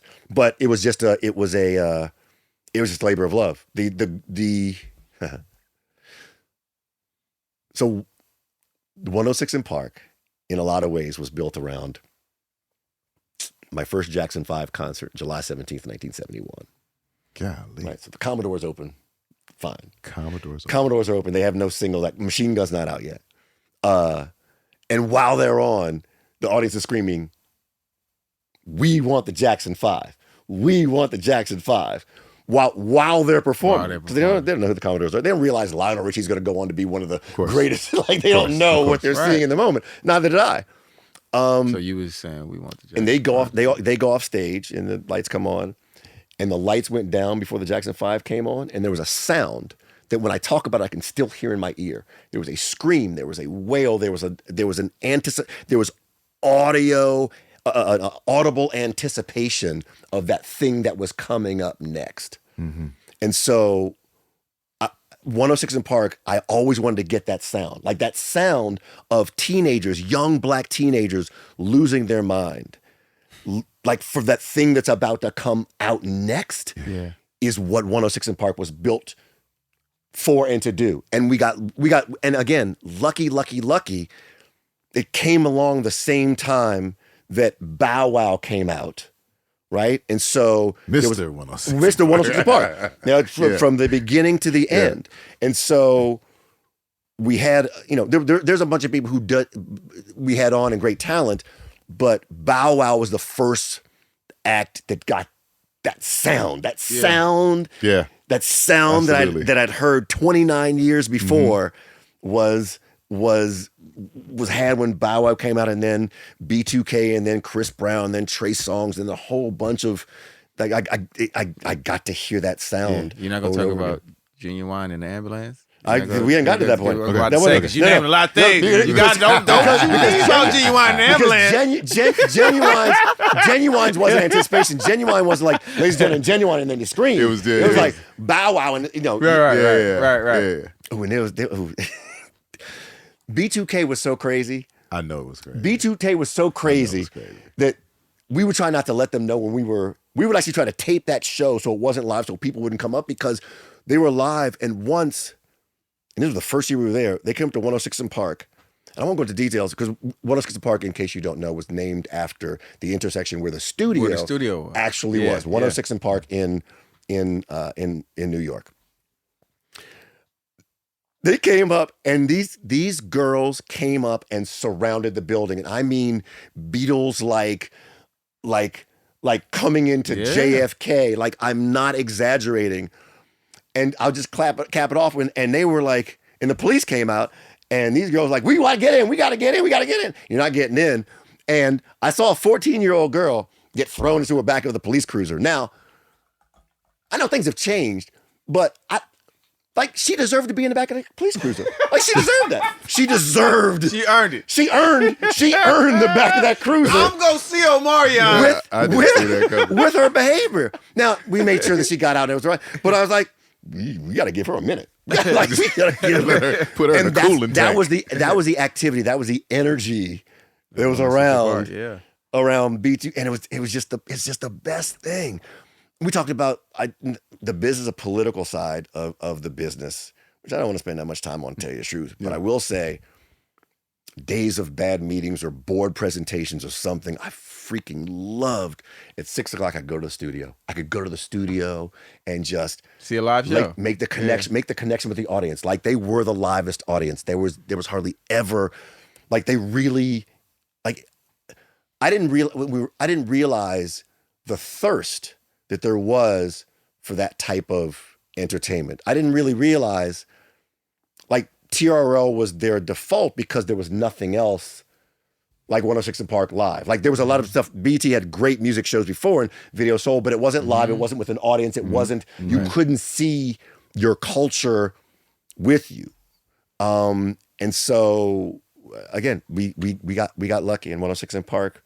It lasted 14 years. 14 years. Wow. I loved 106 14 years. years. 106 in Park was great. It was great. And nothing makes me happier than hearing people talk about how 106 in Park was an absolute part of their childhood, right? And they feel about 106 in Park like I do about Soul Train, right? And to be part of that conversation, to be part of that, absolutely, like to have entertained, it's just it's the greatest thing in the world. I was on 106 in Park. A few times. We were. I don't need to tell it. We were somewhere, and because my wife is fantastic. My wife is just the best at what she does and is amazing and excites crowds wherever she goes. And someone asked, like, I mean, do you feel bad? How do you feel that your wife is so, like, she's so popular and like you just in the background? I'm like, I feel great. Number one, she's the greatest in the world. I love supporting her. Number two, I was kind of part of 106 in Park, so I'm good. I'm good. BET Awards, 106 in Park. Like I'm good. Yeah. Like my goal. I did some shit. Literally, I did literally. some shit, some cool shit. I got to be around music and entertain people and make people smile. Like that's the thing. And without any musical talent. Yeah. Like that's the thing. I just got to I got to be the art. I got to be the art gallery. I got to be part of the art gallery, a curator of art gallery. Like, oh, this is going to be good with that. That's going to work there. That's going to work. Oh, they got a genuine with the ambulance. That's going to be a lot of fun. That'll work. It is a great performance. Genuine and Genuine coming out of the stretcher is just spectacular. Bro, it's so many funny Red doing parts. that bad acting. They said something happened to Genuine. He's not gonna make it.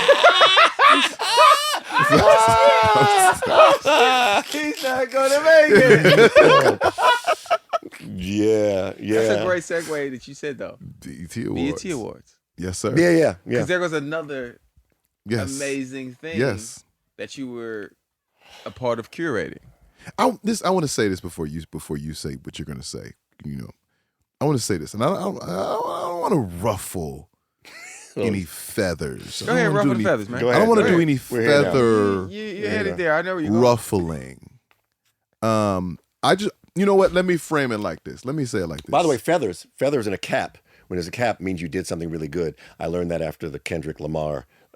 Everybody dissected Kendrick Lamar at the Super Bowl. He had a feather in his cap. So ruffling feathers is perfectly fine right now. Okay. I just want to make that. I'm gonna frame it this way. Okay. Things changed after Stephen Hill. Things changed. They were different. And I remember the times of Stephen Hill. And those were some great fucking times. That's all I'm going to say. All right. That's a great statement. I'm glad there was no question to it. I will say this. I think it goes back to the thing that we talked about before in terms of artist development and artist preparation. Mm-hmm. I think there's some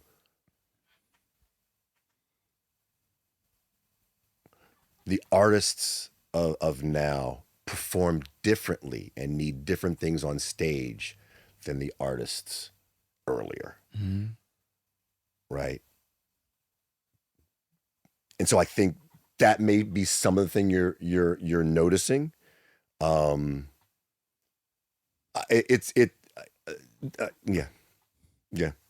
I've not missed a show. I still go and I still stand up and I love every show. I think this past year was one of the best ones ever. And what needs to be pointed out, and I don't think gets enough notice, is the BET Awards of 2020 COVID set the blueprint for how every award show did. No one knew how to do award shows when COVID came around. Yeah. No one. Like, what are we going to do? What are we going to do? And Connie Orlando and Jesse Collins and Dion Harmon. I was supposed to say Dion Nicole Harmon because that's what her Dion, like, it's like Chuck Berry playing the guitar. Like if you're now and you look like, well, there's nothing special about that, but it was pioneering. For then. Like exactly. It was like the beginning no one had done that before. Yep. And so the BET Awards 2020, if you look back, it had Alicia Keys out there, and it was the George Floyd year as well. Yep. My man, Lil Baby laying down, like, and was able to keep you captured with no audience. Mm-hmm. With no audience. Mm-hmm. And that's what happened for the next year. BET Awards 2021 was the first one to give you the little cocktail setting, like the look for the cocktail tables. Yeah. And now, what did the Grammys have this year? Oh yeah. What did the Grammys have this year?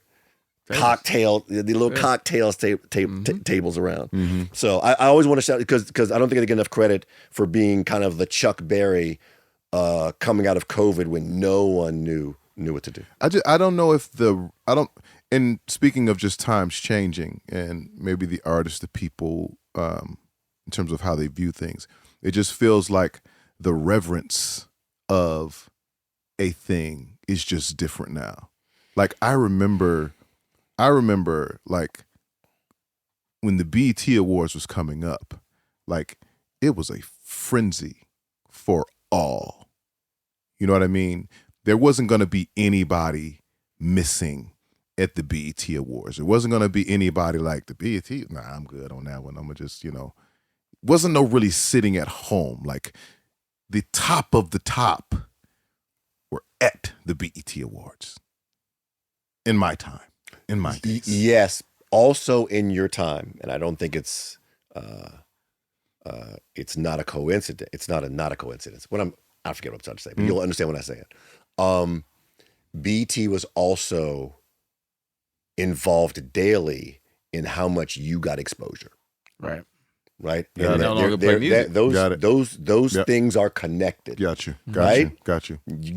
I remember making some deals like, we really would love to have you at the show. Okay, a video play for this art. Right. Yeah. Yep. Because we're building this show, these are the things we're going to do. And I think that's I'll use the word lever. There was leverage. There was a negotiating. It was a great tool. give and take. There was a great absolutely. There was a great give and take. And I think it's still true and they know we want you to look good. Like they know everybody. We're into making this, and it's a thing. It's a thing that continues with the BET Awards. You want to make things look as best as they possibly can. Yeah. I think the Hip Hop Awards gets overlooked, is because the idea was to make hip hop shine, make something it's grimy shine as well, and look spectacular. Yeah. Do you? As you say that, I love that you said that, because that makes a whole lot of sense.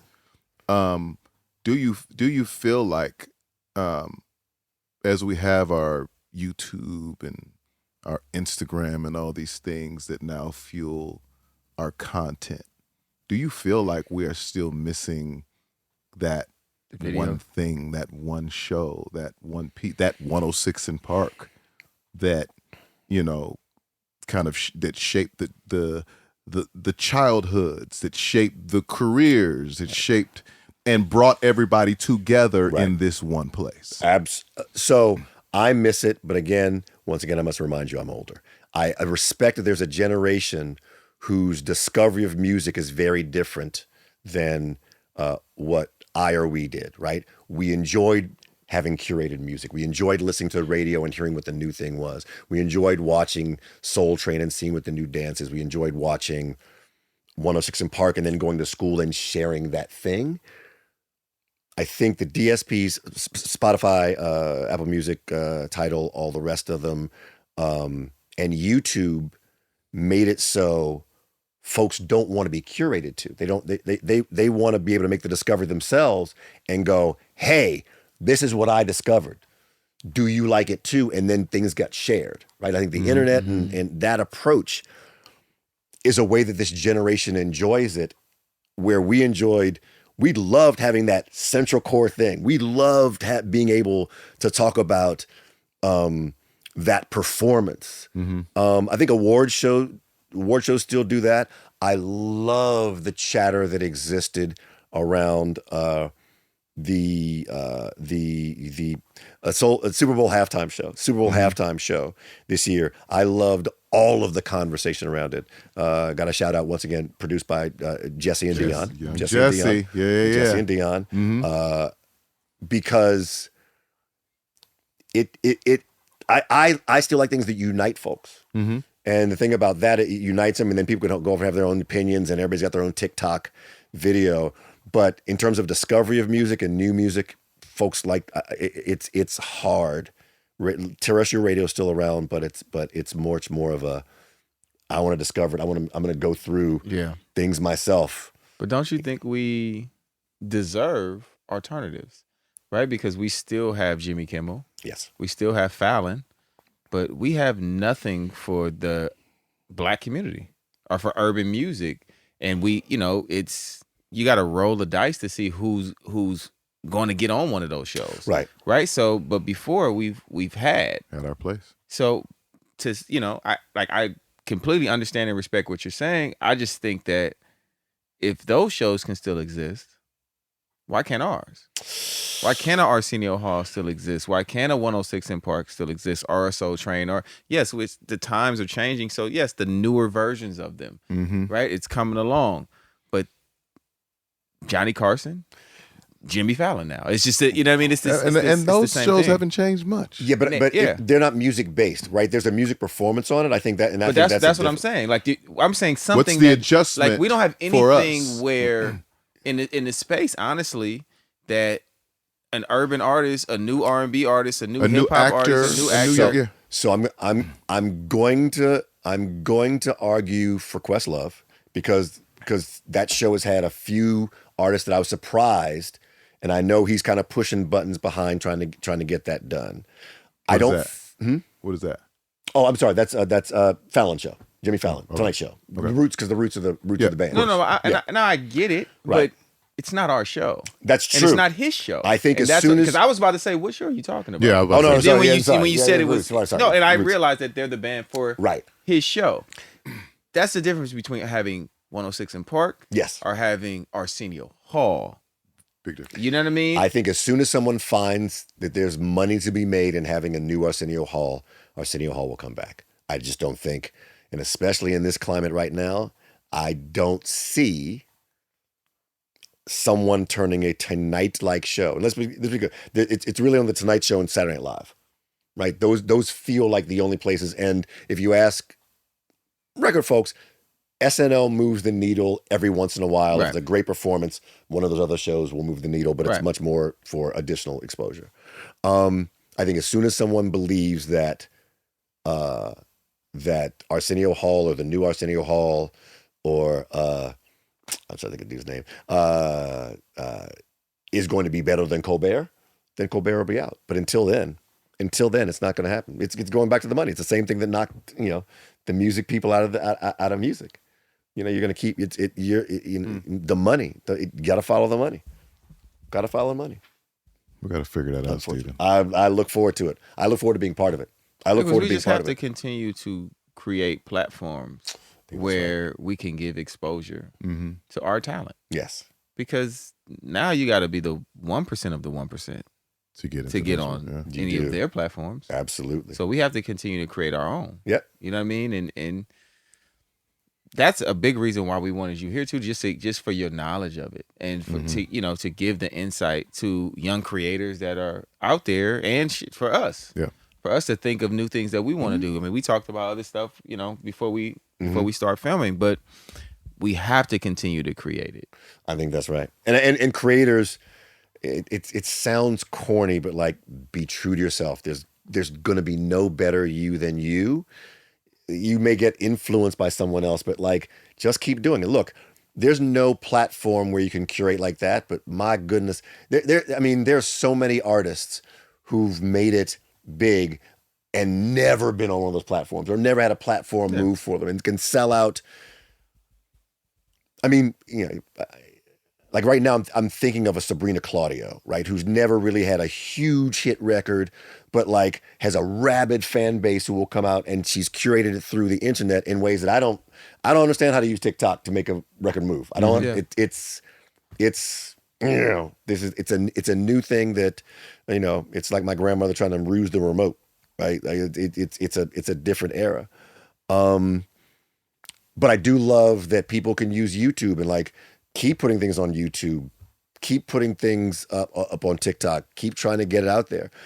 I think the turn is when one of these labels take interest in you, and you start popping. Concentrate less on the popping and more, and it's so hard for a young person to do, especially when the money starts coming in. But what does 3 years down the line look like? Who can I get with who can teach me artist development? Who can I like what? And it's so hard when you're young and you have nothing, you put this thing out and people like it. To look that far, you've got to have great counsel for that. Yeah. And so, yeah, I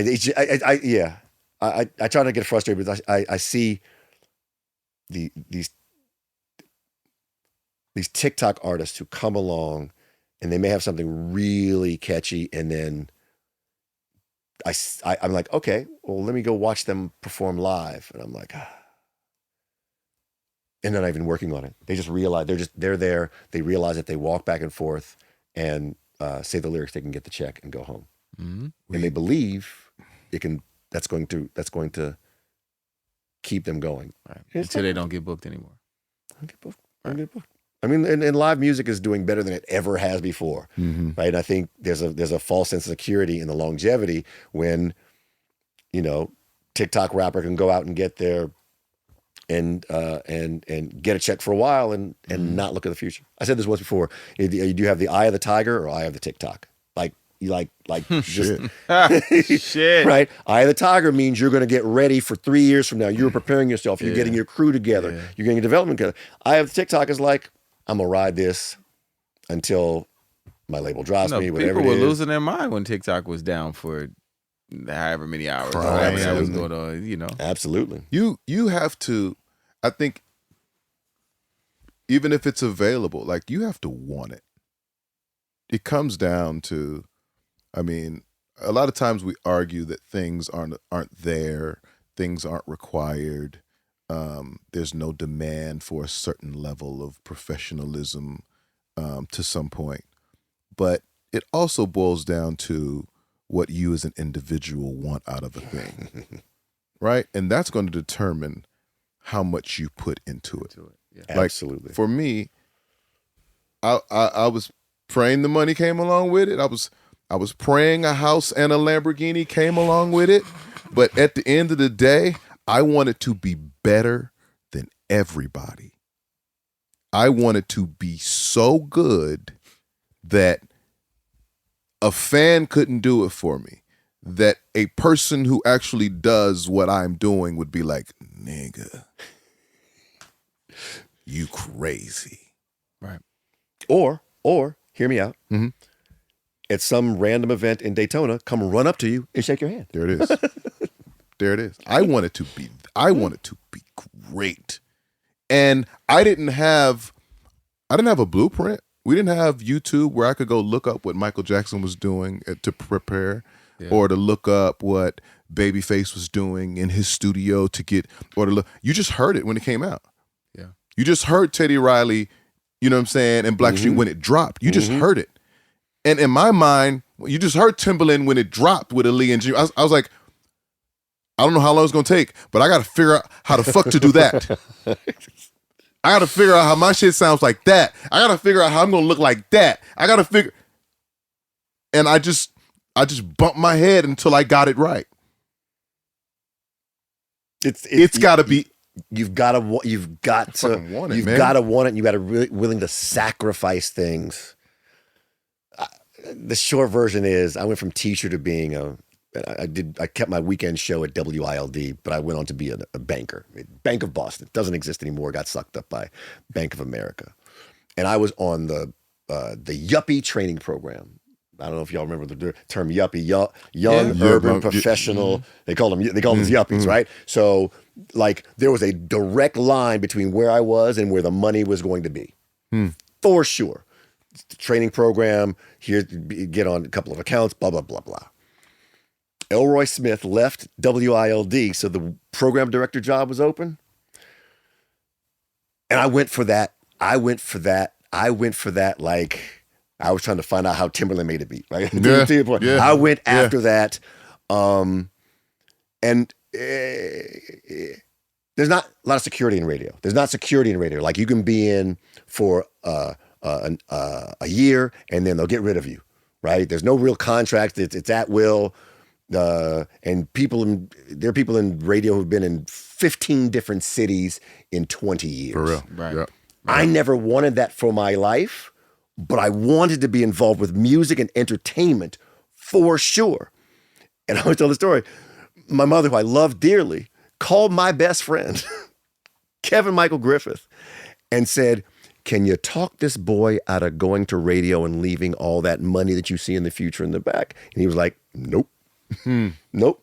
And I never thought twice about leaving banking because that's the thing I wanted, and I was willing to sacrifice. And if I took a money cut for sure, going to WILD AM radio, but that's the thing I want to do, and I'm willing to work hard, and I don't want to move around, so I really want them to like me so I can stay for a while. So I get to decide when I move.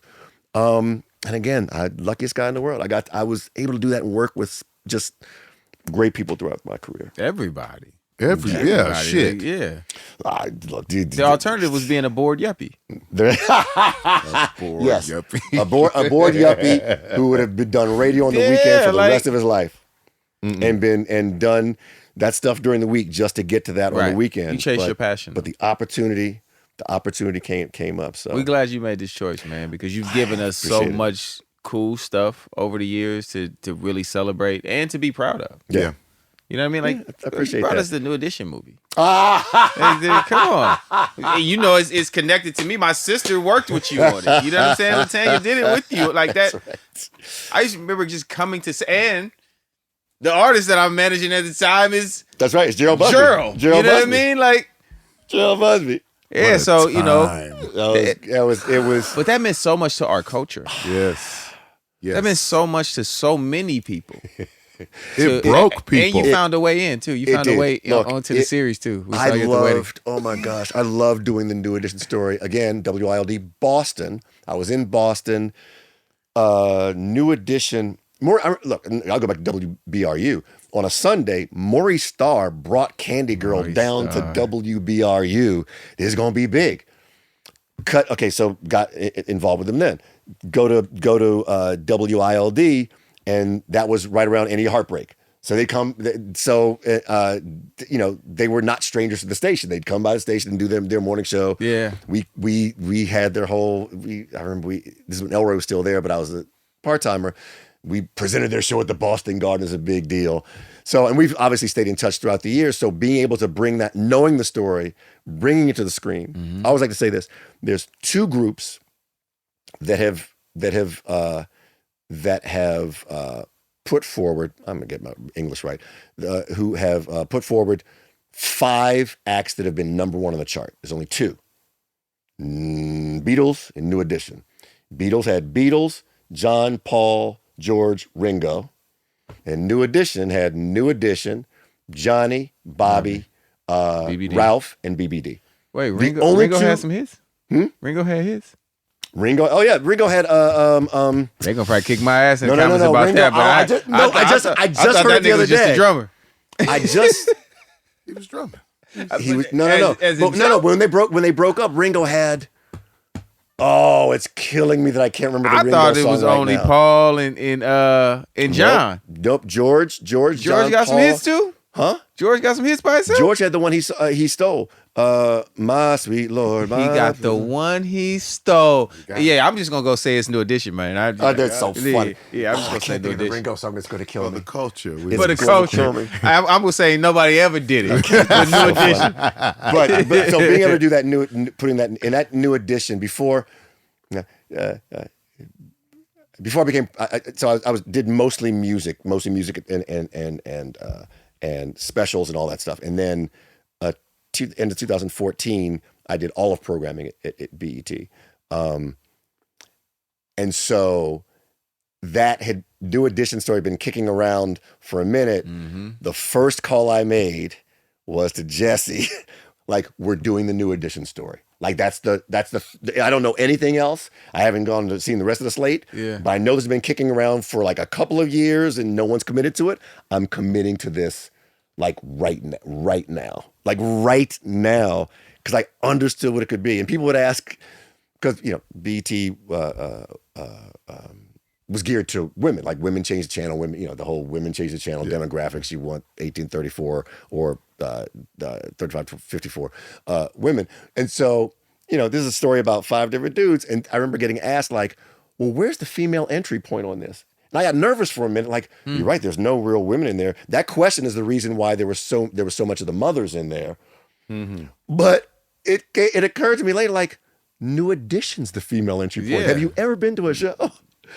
To this day. But it took me a minute to go like, oh shoot, I'm so used to thinking this way. Like, no. New Edition is the female entry point, and it went on to be a great success. I was on Instagram a little while ago. This actually may have been today or yesterday, and someone was lining up, the best biopics of all time. And I'm like, oh, I said, I'm scrolling. Yeah. Temptations. All right, good. I forget what else there were. Temptations. Is New Edition store here? Okay, New Edition store here. We're good. It has to be in there. New It Edition was store. phenomenal. It has to be in there. love being in that conversation. The casting, everything was great. Shout out to Robbie Reed.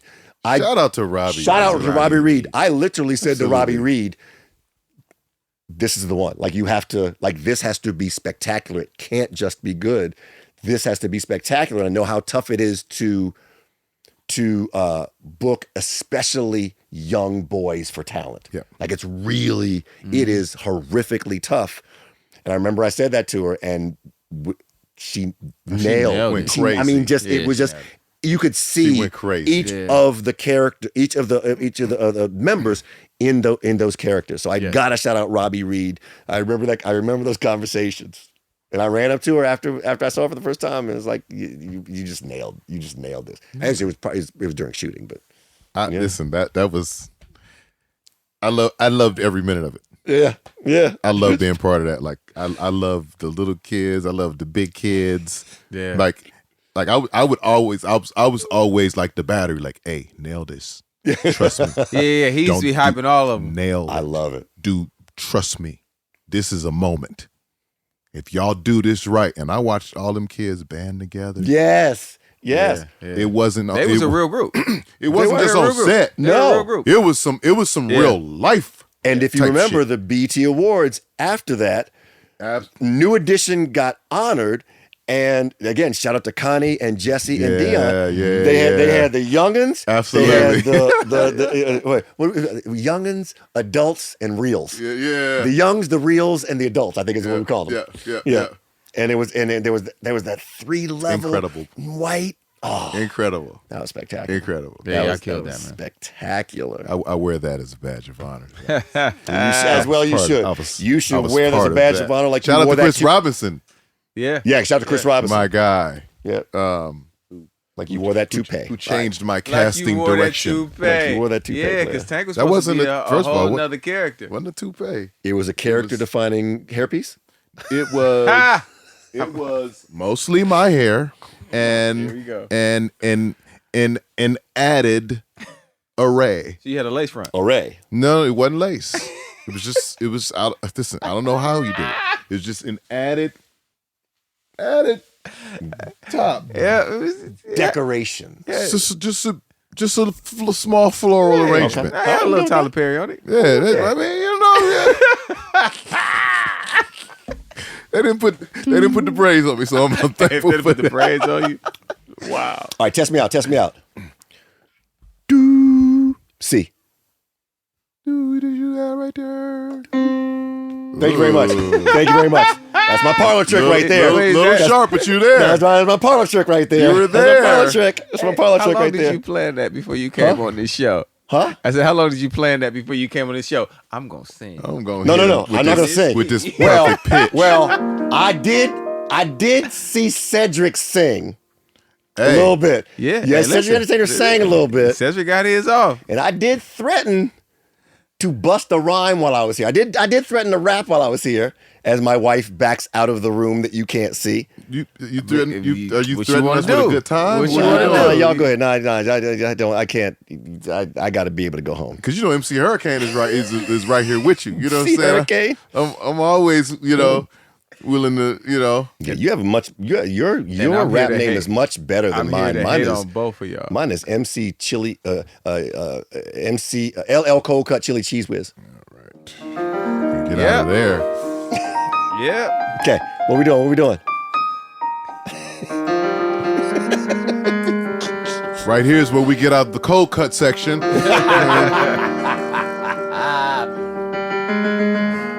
And we go into discovery mode. All right, here we go. What we want to know, champ? I've been doing a lot of singing, but I'm gonna figure out how to get through this song for you, my brother. I can't let you come here. I appreciate and that. not get some of this. My guy been a weekend warrior, man. He been singing. That's what I like to hear. You of all people deserve this moment as authentic as it should be. Come on now. Come on. Come on now. The people want to know your What they want to know? top 5. Yeah. Your top 5. Top 5. Your top 5. R&B singers. R&B songs. We've got to know before you go. Here on this show. Everybody wants to know your top 5. Yes. Top 5. Your top 5.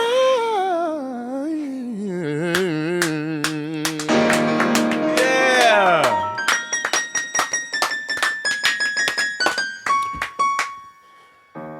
Present company excluded. Listen, I'm most impressed. That is not a full-size keyboard. This is a Casio tone. And they be hating on your No, I'm not hating on it. I'm actually props for knocking that out with them big ass fingers on that little ass keyboard. No. That's my point. My point is like, I am highly impressed right now. The guy's talented. These hands have to touch delicate things. You gotta know how to manage. I was like, he gonna hit 2 of them notes he didn't mean to hit in a row at some point in time. He's mastered that little ass keyboard. I'm telling you. Listen, I grew up half size keys. I ain't always had the greatest to work with, but I made it work. My brother. You ever have a SK1? You ever have a Casio SK1? The one that sampled the sampled? The one that Stevie Wonder had a version of it in the Cosby Show. Jamming on the one. Didn't have that. Jamming on the one. Couldn't afford that. Couldn't afford that. All right, I'm gonna let that go. Okay. All right. I won't. Mr. Stephen Hill, Yes. your top 5 R&B singers. So, does everybody have a disclaimer before they do their top 5? Or like everybody has a disclaimer, like everybody. It's hard to get 5. It's hard to get 5. These are 5 of my top, and I'm going to try to avoid some of the ones that you may always get. That's not true. That's not true, and it has to be 5. I thought I was much more prepared for this than I was. Mm-hmm. I'm gonna start with the obvious. I sent out a tweet in the year 2011, and it was random. It wasn't connected to anything else that I had sent out, and I just said something like, "My goodness, the most underrated singer in all of music is Shantae Moore." I sent that out in 2000. Randomly in 2011. Now, what I imagine I did, because I was probably listening to something and listening to her sing, and it made me write that. The thing, and I know that I'm married to her, but I need you to understand that I can articulate. There's no one who makes me believe everything she's singing like Shantae does. Like, when she's feeling pain, I feel that. When she's back in her earlier days, when she was trying to be romantic with somebody else, I feel that. I feel that in the way she can manipulate her voice. And then if you've ever seen her do It's All Right live, like just Google Soul Train Awards 2022. And what she does with that, we used to call it whistle tone, and then we spent some time in the audience. Yeah. Oh, that's right. That's right. Yes. We were in the audience. Oh, we had a conversation. Yes. We sure did. Yes. We sure did. We're no strangers to what you're saying. Yeah. We would spend some time in China. Another thing you should talk to my wife about when you have her on the show. And we now refer to it as the dolphin tone. It's the dolphin tone. The dolphin tone. Yes. I didn't realize Yeah. And so we call it whistle tone, but the people in China call it a dolphin dolphin tone. tone. And so, Your but wife that is part dolphin. her ability to really, I believe, the emotion. There's no one else that does it like her. To me, there's people who can belt and technically and fine, but like it's she and Prince who I believe what they're singing. I believe when they want to get in bed with somebody. I believe when they're angry at somebody. I believe when they're pleading. So, Shantae Moore, and it's not just because she's my wife. It's because she's awesome. Love that. I got to put Prince in there because I think he's so good at everything. He's underrated at everything. Like he's just so good at everything. He's an underrated guitarist. That's the way to look at it. I feel like he's celebrated. But as a whole, not as individual. Right. We brought that up with production as far as like when they name the greatest producers, they never name Stevie Wonder or Prince. Because they're so great at so many things. So I agree with that. It's like the package of them is like It's just too much. It's too much. Yes. Now I think Chris Brown is unbelievable and so far ahead of everyone else of this generation. Now it's tough because for him it's vocals plus the package plus what he could do when he performs. Mm-hmm. So I take R&B artists, that's got to be part of it. Like anybody I talk about has to be able to perform, except maybe one that I mentioned, and so that's really a big part of it.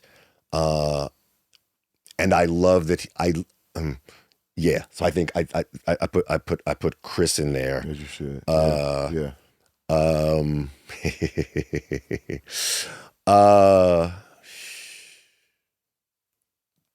just gonna say it. And it's not, and I'm going to change it around because it's really Luther Vandross, but I want to say George Michael just because I want to say George Michael because I'm not sure how many people will come on the show and talk about how great George Michael is as a soul singer. Amazing singer. He is an amazing singer. Yeah. Now, Faith is what it is. There's some great work he had on Older where he's just you as technical singers would know much, but his pitch and his tone is flawless. I base a lot of this on, I was fortunate enough to go to his MTV Unplugged in London in 1997. Oh, I know that was crazy.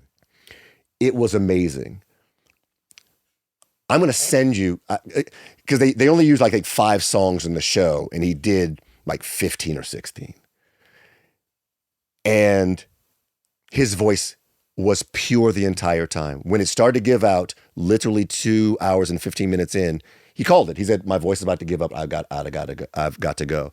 But in terms of, again, a feel of just singing, vocal ability live, George Michael. Yeah. Love that. He's not going to be in my top 5 tomorrow. I'm doing this mostly for, but I want to point him out as someone who probably doesn't get mentioned. And the other one is, I'm going to introduce this like this. Scottie Pippen is one of the 50 best basketball players of all time. Mm-hmm. Okay. Mm-hmm. Right? Literally, when they came up top 50 basketball players of all time, Scottie Pippen was on it. Yep. Mm-hmm. He was on the Bulls. Mm-hmm. So he was on the Bulls with Michael Jordan. Yeah. So Scottie Pippen, being one of the top 50 of all, every other person in the top 50 was the alpha male on their team. Absolutely. Everyone except Scottie Pippen. Yeah. In every other group, Scottie Pippen would have been the alpha male. Right. But he was on a team and he was behind MJ. And this is how I'm introducing to you Jermaine Jackson. Jermaine. This is how I'm introducing you to Jermaine Jackson. Castles of Sand, My Touch of Madness, You Like Me, Don't You. His Marvin Gaye influenced vocals, along with his bass playing at the age of 16 in arenas, goes under-noticed. Going back to Indiana, find on YouTube or on record and listen to the bass playing on the first, they have a live, it's a Stand, Feeling All Right. one of the first 3 cuts, just listen to him take off on the bass and realize he's a 16-year-old who has no studio trickery, who's making the bass do that live and in person while singing. While singing. Nobody else we ain't counting Tito as a vocalist, right? We're good. We love the Tito. We wouldn't have the Jackson 5 without Tito, but my point is Jermaine had to sing and play at the same time and nail them both as a 16-year-old, and his voice only got better as he got older. On any other team except the Jackson 5, he is the alpha male. Gotcha. He is behind MJ. Got you. I like the way you framed that. I love really the breakdown. Good. That was Because really I got a couple of guys that I feel like sit in that Fit in same that type space. of spot. Yeah. Right. You got JoJo from Jodeci. Yeah. You got Sean Stockman from Boyz II Men. Absolutely. You know what I mean? Like, Yes, No, it's you're great- giving me a whole great nother. framework. Yes. Yeah. Yes. And I have to say, because I have to say out loud, Luther Vandross, R. Kelly, Earth, Wind, and Fire. Wait. Oh, you came with the top of the tops. Okay, you got. Yeah. So, Come on, go ahead. I want to say George Michael, and because I just want people to think about like voices that don't usually get mentioned up there, and they may not be your top 5, but like they brought it in a way that Yeah. that I just I want to shout out. Absolutely. I want to shout out. Stephen Hill, Yes. your top 5 R&B songs.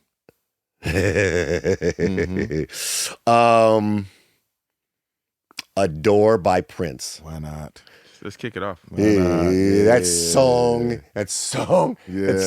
turns what he 6 this year? 36 this year. It turns 36 this year. I still hear new things in that song every time I listen. What a song. It's to your point about as a producer, Oh, like yeah. there's things buried, and I swear, like there's a way he produced it. Like, okay, it's time release, so you're not going to hear this in the year 1987. Time You're not release. going to hear this into the year 2003. It's not going to pop up in the groove into 2003. Yeah. Right? Okay. And then this one's not going to pop up until 2027. Because you don't even know what it is until you've evolved enough to be able to hear it. I think that's a Point it great way of out. putting it. It's a great way of putting it. Like some of these guys, like you're talking about Prince, he was completely ahead of his time on everything. Everything. He set standards. Yes. And then a lot of them can't be replicated. They That's can't. true. That's true at all. At all. Right. He couldn't even replicate what he tried to with the whole 1999 thing. He tried to, but for that time, Yeah. and I had to limit myself to. I made sure I limited myself to one Prince record, or else it Prince heavy. it'd gone Prince crazy. catalog. Anytime, any place. Mm. Come on. You still Anytime, any still- place. Yeah. Is just. It feels. You start moving and not even know that From you're the beginning moving. up. Just- Yeah. Yeah. All the way through the sounds Is that Jimmy in Jam and it. Terry Lewis? Yes, Jimmy Yeah. Jam. Jesus We still in Christ. Minnesota. That's What what I is said. We still wrong there. with them? We still in Minnesota. Yeah. Okay, so and I got it. I didn't realize I had 2 Jam and Lewis's until just now. On Bended Knee. On Bended Knee. I'm a sucker for modulation. We know this. I'm a sucker for modulation. And I just think that song is so well crafted. The little vamp at the end, the harmonies. I love that song. It's verse, B section, hook. They're all separate parts. Yes. They're not the same. They're all They are separate not parts. the same. Yeah. They are not the same. We talked about one, Lady in My Life, again. Yeah. As a Jackson fan, and for me, Jackson 5 is on the same level as Michael Jackson. I loved the Jackson 5, but again, I think that was his last soul song. That was the last one. That's the last one where you believed he wasn't. I mean, he was crooning at the end. Like, I just love the breakdown. It's funny. One of the shows I worked on, Billboard Awards a while ago, celebrating the 40th anniversary of Thriller. We had Maxwell do it. And Maxwell did the whole physical breakdown. I want to ask a question, though, to Yeah. both of y'all. What's that? Where does "You Are Not Alone" sit? Is that not an R&B song? Well, to you? I mean, like I don't. I mean, It doesn't- and the end, like he getting to it at the end too. He is. It ain't I'm late just in my life. asking. It ain't He late in is. my life. I'm just asking. It's Not about it being Lady in My Life. I get that part, but I'm saying as far as the soul in that record for him. Nah. Nope. I feel like Michael Jackson's crying out, baby. I feel like he's crying out. He was crying out. He's But crying out. the song structure, The way the it's sang, the instrumentation doesn't. It's not the soul. Okay. That's what it is. Yeah, delivery ain't the soul. And then I feel comfortable saying this because you've heard it and know what it is. The live version of Shantae Moore's "It's All Right." I have heard it 100 times. Make you feel good about yourself. Yeah. As a side note, Mhm. and when we were on the way. I was nervous, and I was telling my wife I was nervous, and her pep talk to me was like, "Don't worry about it. Just be comfortable. You're one of the corniest guys that we know." So that was the pep talk. That was the pep talk. He is from the Bay. So because and I say that because I did that so I could have time to get the tear. I've heard it 100 times, and every single time, and it's not just the dolphin tone at the end. It is what that's, and another thing what that song means and how it sounds different every time, and how it's just a feel. It's not. I'm not gonna find it. It's new. It feels new every time. And so I like the recorded version, but it wouldn't make my top 5. Live version makes my top 5. Live version makes my top 5. I love that. Yeah, that was I felt that one. You're the corniest guy we know. That was Hey, that's love, man. It is what it is. I need somebody that can let you take Hey, that. listen. You my corny man. You're my corny man.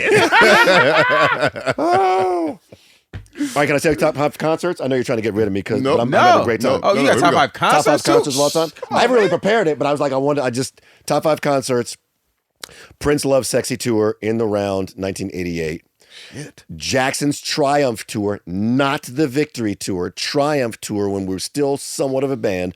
Off the Wall had come out. Triumph had come out, but it was in the Thriller development period, so they were unbelievable on stage as a unit. It wasn't just Michael and them. It was the Jacksons. Yeah. So at this point, Randy in the group. Randy's in the So group. it's the Randy's- Jacksons now. Randy's People don't in the know that group. it's not Jackson 5 no Yeah. more. No, So it's Randy's Jacksons. there. It's the Jacksons. Yeah, Okay, It's go ahead. Jacksons. Simply because it changed my life and changed what I did. July 17th, 71, Jackson 5. So that's the only one I put 2 of in there. I'm going to exclude my wife from this top 5 because then I have to pick which one of her shows I like best, and my brain, I'll start crying. I don't want to do that again.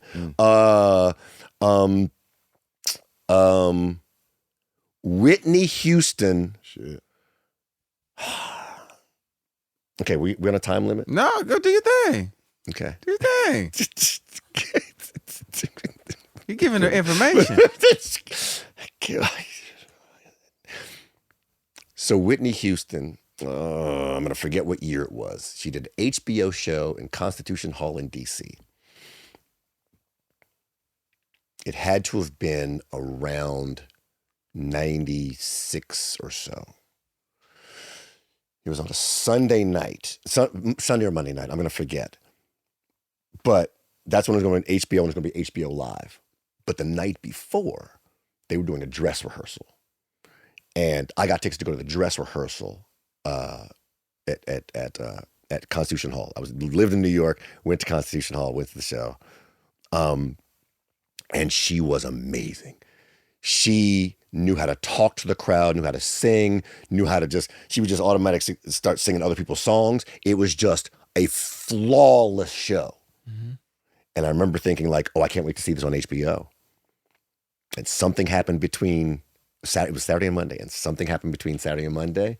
And I don't think you can find this show anywhere. Most shows you can find somewhere. I don't think you can find her HBO show anywhere because it was the moment that people might figure, uh-oh.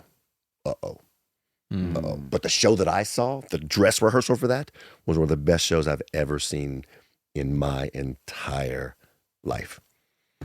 And then Luther Vandross when he brought the bucket of chicken out. Luther Vandross live was. Did you ever get to see? No. I've seen that though. I've seen it. I didn't see it live. I saw Luther Vandross live in San Francisco, or around San Francisco, at a place called the Circle Star. Yeah. When I was a kid. In the Round. Yeah. You know know about the Circle in the Star. Round. Oh yeah. Because he did a whole bunch of shows in the Round. Yeah. Luther Vandross was the consummate entertainer. Have you seen the documentary? Yes. No. So the documentary does a good job of showing how important every detail was to his show. And it showed up in his show. And he would tell you, you're paying money to see me. I'm going to give you your money's worth. Mm-hmm. And he would. And The Night I Fell in Love is one of my favorite albums. We can talk about favorite albums, but Night I Fell in Love is a front to back. And around then is when he did the Bucket of Chicken tour. And it was just amazing. Oh, and I was at the last one. Eddie Murphy's taping of Comedy at the Constitution Hall. I was there. Taping of who? The red leather Delirious. Yeah, I was there that night. You were at that show? I was there that night. This guy's Forrest Gump, man. By the way, Forrest Gump, right? Forrest Gump or Zelig. If you understand those references, yes. I completely am that. And that again comes back to the luckiest guy in the world. Yeah. Because the stuff that I love, like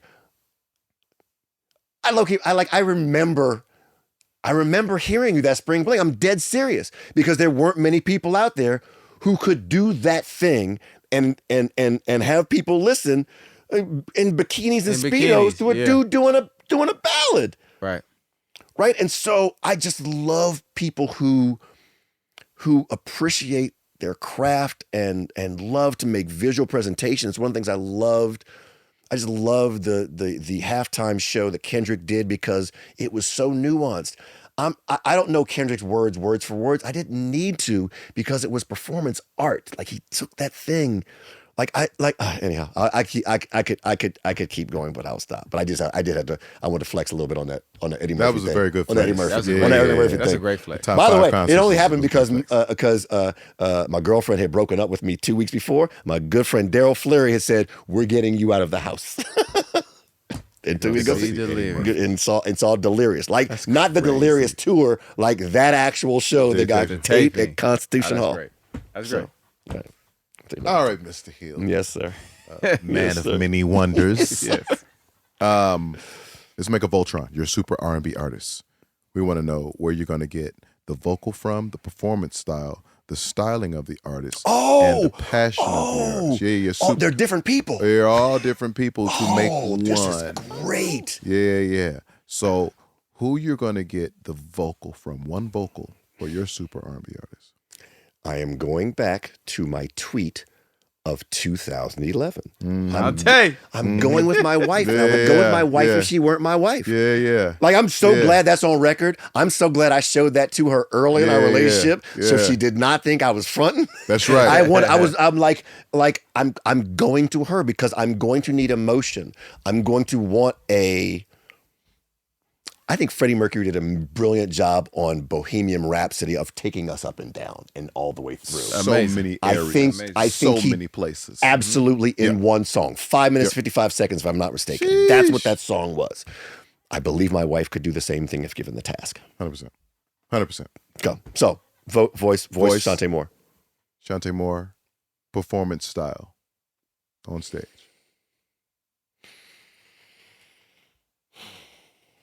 That one's tough because I love energy, and I'm taking 1990 Prince. I'm taking nude tour Prince.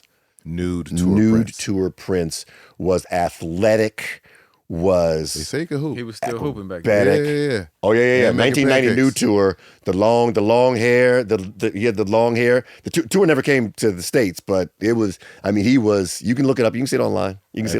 So that 1990 Prince performance style, and it was. It's hard. It was hard not to take Michael Jackson Victory Tour. It was hard. It was hard not taking that one, but overall, I got to take 1990 Prince. Okay. Shantae Moore, Prince, the styling of the artist, the drip, the presentation. Okay.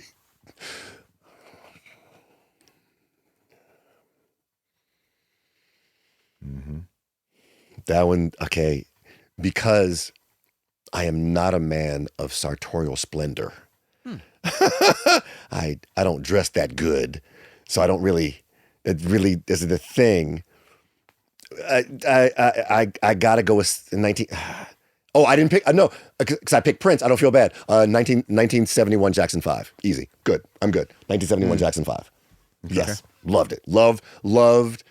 They were the first group who understood they didn't have to have uniforms on to be dope. They were the first real singing group who weren't wearing matching suits, they were individual. They allowed themselves to be individuals. Jackson 5 were first. I didn't know that. The history. Yeah. And the passion of the artist, the heart of the artist.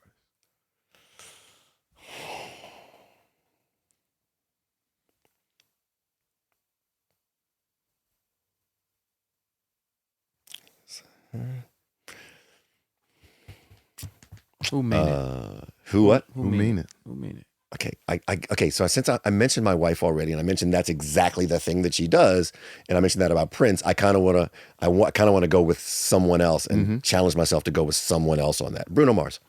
Ooh. Bruno Mars. I feel comfortable with that. I feel good with that. No, he I mean feel it. I feel good with that. Nah, I very feel comfortable with that. I feel good with Very that. I feel I'm great about comfortable. that. Actually, I'm extremely comfortable. Yeah. my favorite performer to come to prominence in the 21st century. Is Bruno. I Bruno liked get busy. him. I liked him on radio. And then you saw him I live. became a fan of him live. That's it. When I say that, I mean live. I mean live. yeah, I'm always. yeah. I'm always Listen, he talking live. delivers on record for sure. No Yes. doubt about it. You're Absolute supposed to perfection. love the artist more after you get to see him. Yes. Live. Yes. I said, oh, he's him. Yeah, he's a guy. He does that thing that I love when artists do. They put the bangers that will never be played on radio but are so soulful as the very last song on the record. You can go back. You can check. The very last song on the record. Gorilla. The one he wrote with Babyface is on 24 Karat, and then Blast Off on Silk Sonic. His last songs of every album are just what he chooses. His last song is done on purpose. Yeah. You're like, I'm going to be black at the end. Bruno. Show you who I really am. Yeah, really am. That's right. really am. Show you what I really does. Yeah. Well, you're an almanac. Yeah, I love it. I love this stuff. I love this know. stuff. I appreciate you. I appreciate it. I just do appreciate it.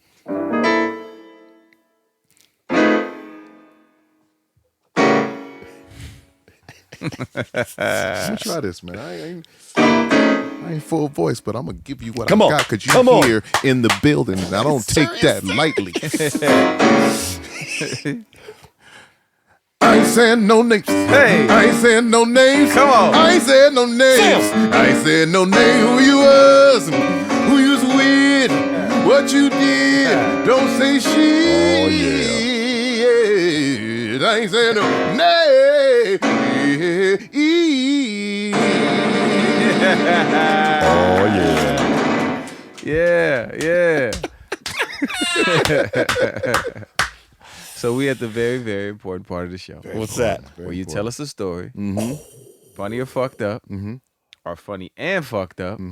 The only rule to this game is you can't say no name. I can't say any names. Can't say Say no names. That's the name of the Name game. You can't say no names.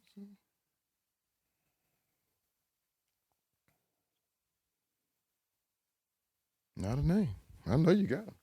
the only rule. I know you got it. Okay. Oh, shit.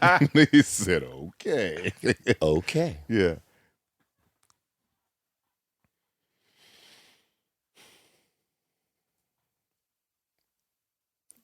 I'm kind of looking for a nod, babe. You looking for okay?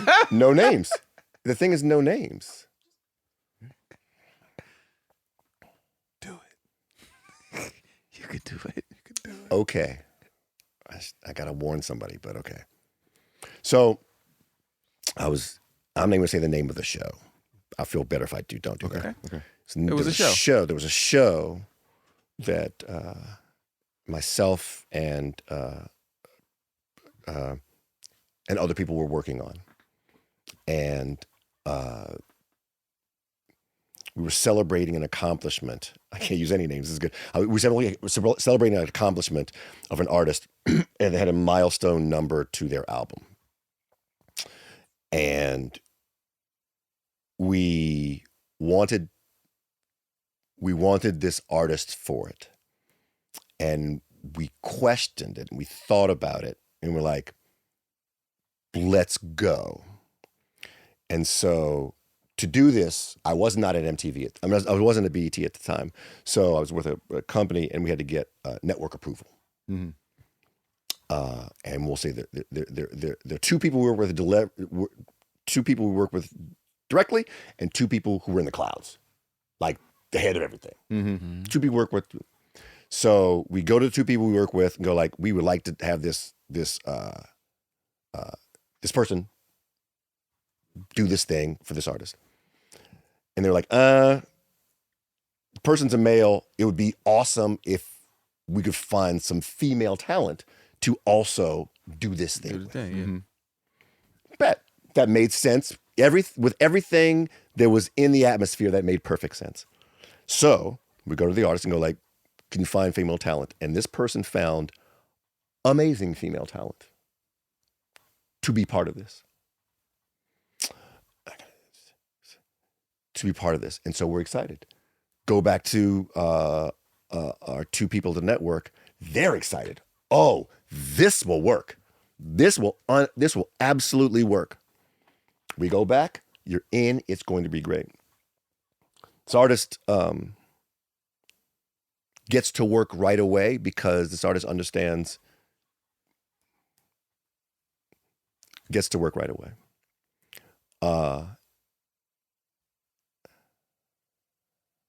And is really ensconced in it and really brings everyone for rehearsals and makes videos of the progress and sends them to us, and we're blown away. Yeah. Right. And we show them to the and all great. The two people here didn't tell the two people here what the plan was and who was going to do it and for whatever reason the two people in the stratosphere did not like what was going to go down.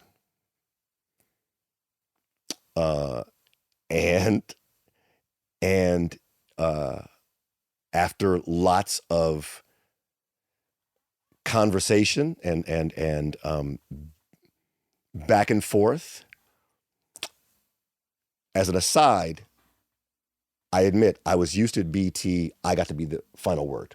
Like when it came to the awards show, Right. I got to be the final word. So I'm kind of used to that. You thinking that it's about to go that way? Right. Especially since we got network sign off. So my point of thinking I had the final word enters into the next conversation because I'm like, well, there's no way we just got to convince them it's going to happen because we get to do this. And that's not the way it worked with the structure. And so we had to pull the offer from that artist.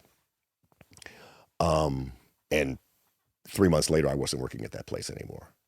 And that was fine. But what I've articulated to you is literally of all of the experiences I've ever had in my career, the one I am most sad about, the one I am most apologetic to that artist about, not everything is perfect, but what I've always said, no matter who you represent, you can give me a yes, you can give me a no. Don't give me a yes and turn it into a no. Right?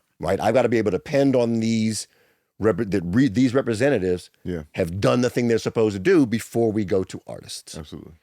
And I'm like, I didn't mention any names, right? No. But if you want to see a really good tribute to an iconic artist, look that thing up on YouTube because it is there. And an epilogue was we were trying to say, no, they didn't tell us, we didn't know, and they didn't know. And finally we had to go like, you see the amount of work that was put into this video? Right. Do you think that just happened after a day? Don't you think we had the yes for a while for this amount of work to go in it? Yep. And the response was a very, very eloquent, articulate, So that was it. It is my least favorite time of my entire career. It was, I think it's horrible. By the way, I haven't seen that artist since. And I hope I do one day because I want to apologize. And I know that artist was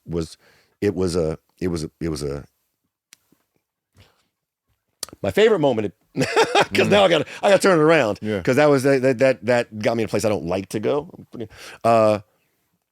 Watching Prince take over a band as we were celebrating Shaka Khan with Prince, Yolanda Adams, Stevie Wonder, and India Arie on stage. Sheesh. That was a tribute. And we booked them all, and we're out at Soundstage. It's called Soundstage out at near the airport, near Burbank Airport. Yeah. We're at a Soundstage, and the music director, because it's not Prince's band, it's the band that we had for the show. Gotcha. Mm-hmm. And Prince walks in, and he listens. And Prince has that moment when he expresses exactly how he feels on his face, and then he fixes it. Right? You can see that a lot of places. There's a lot of memes of him. Yeah. The mic is on. Yeah. All these. So there was that moment you see it, and then he couldn't have been kinder. He went to the music director and said, "Do you mind if I talk to the musicians about how we approach this?"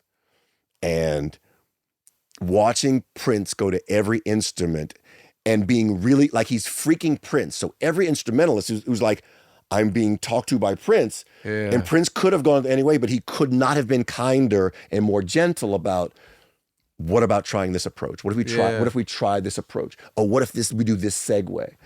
And to watch him do that was masterful. And then the results, you can just watch it up. I think it was 2006 Shaka Khan tribute.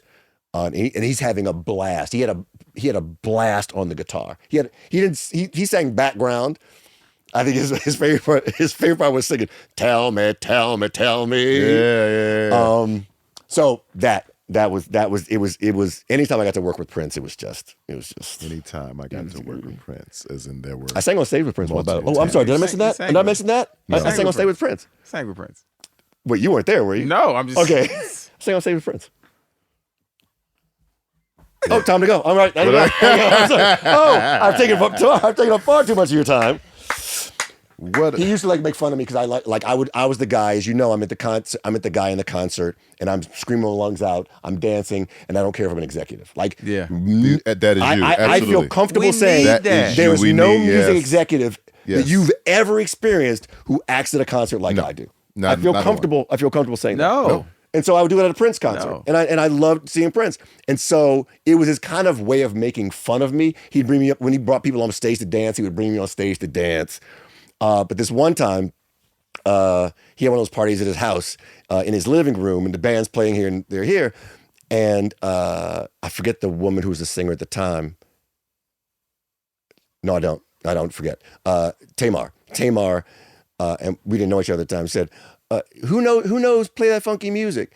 And so I put my hand up and I come on stage. It's not staged like you step over the monitor and you're right there. And she goes, what's your name? I said, my name's Stephen Hill. And so Prince is on his on stage right, just playing guitar, like tuned up. And he Stephen Hill's like, Stephen Hill? Oh, this is gonna be fun. I'm like, oh. And so they kick into it. I sing the first verse of I'll play that funky music. It was a groove singing, playing in a rock and roll band, no problems, rolling down the one night stand. And so I do it. I'm dancing and singing, and they're just playing along, and I'm having a great time. And I'm like, okay, I think this one vodka making me sound good. Yeah. Play that funky music, white boy. Play it to me. And so they play that funky music till you die.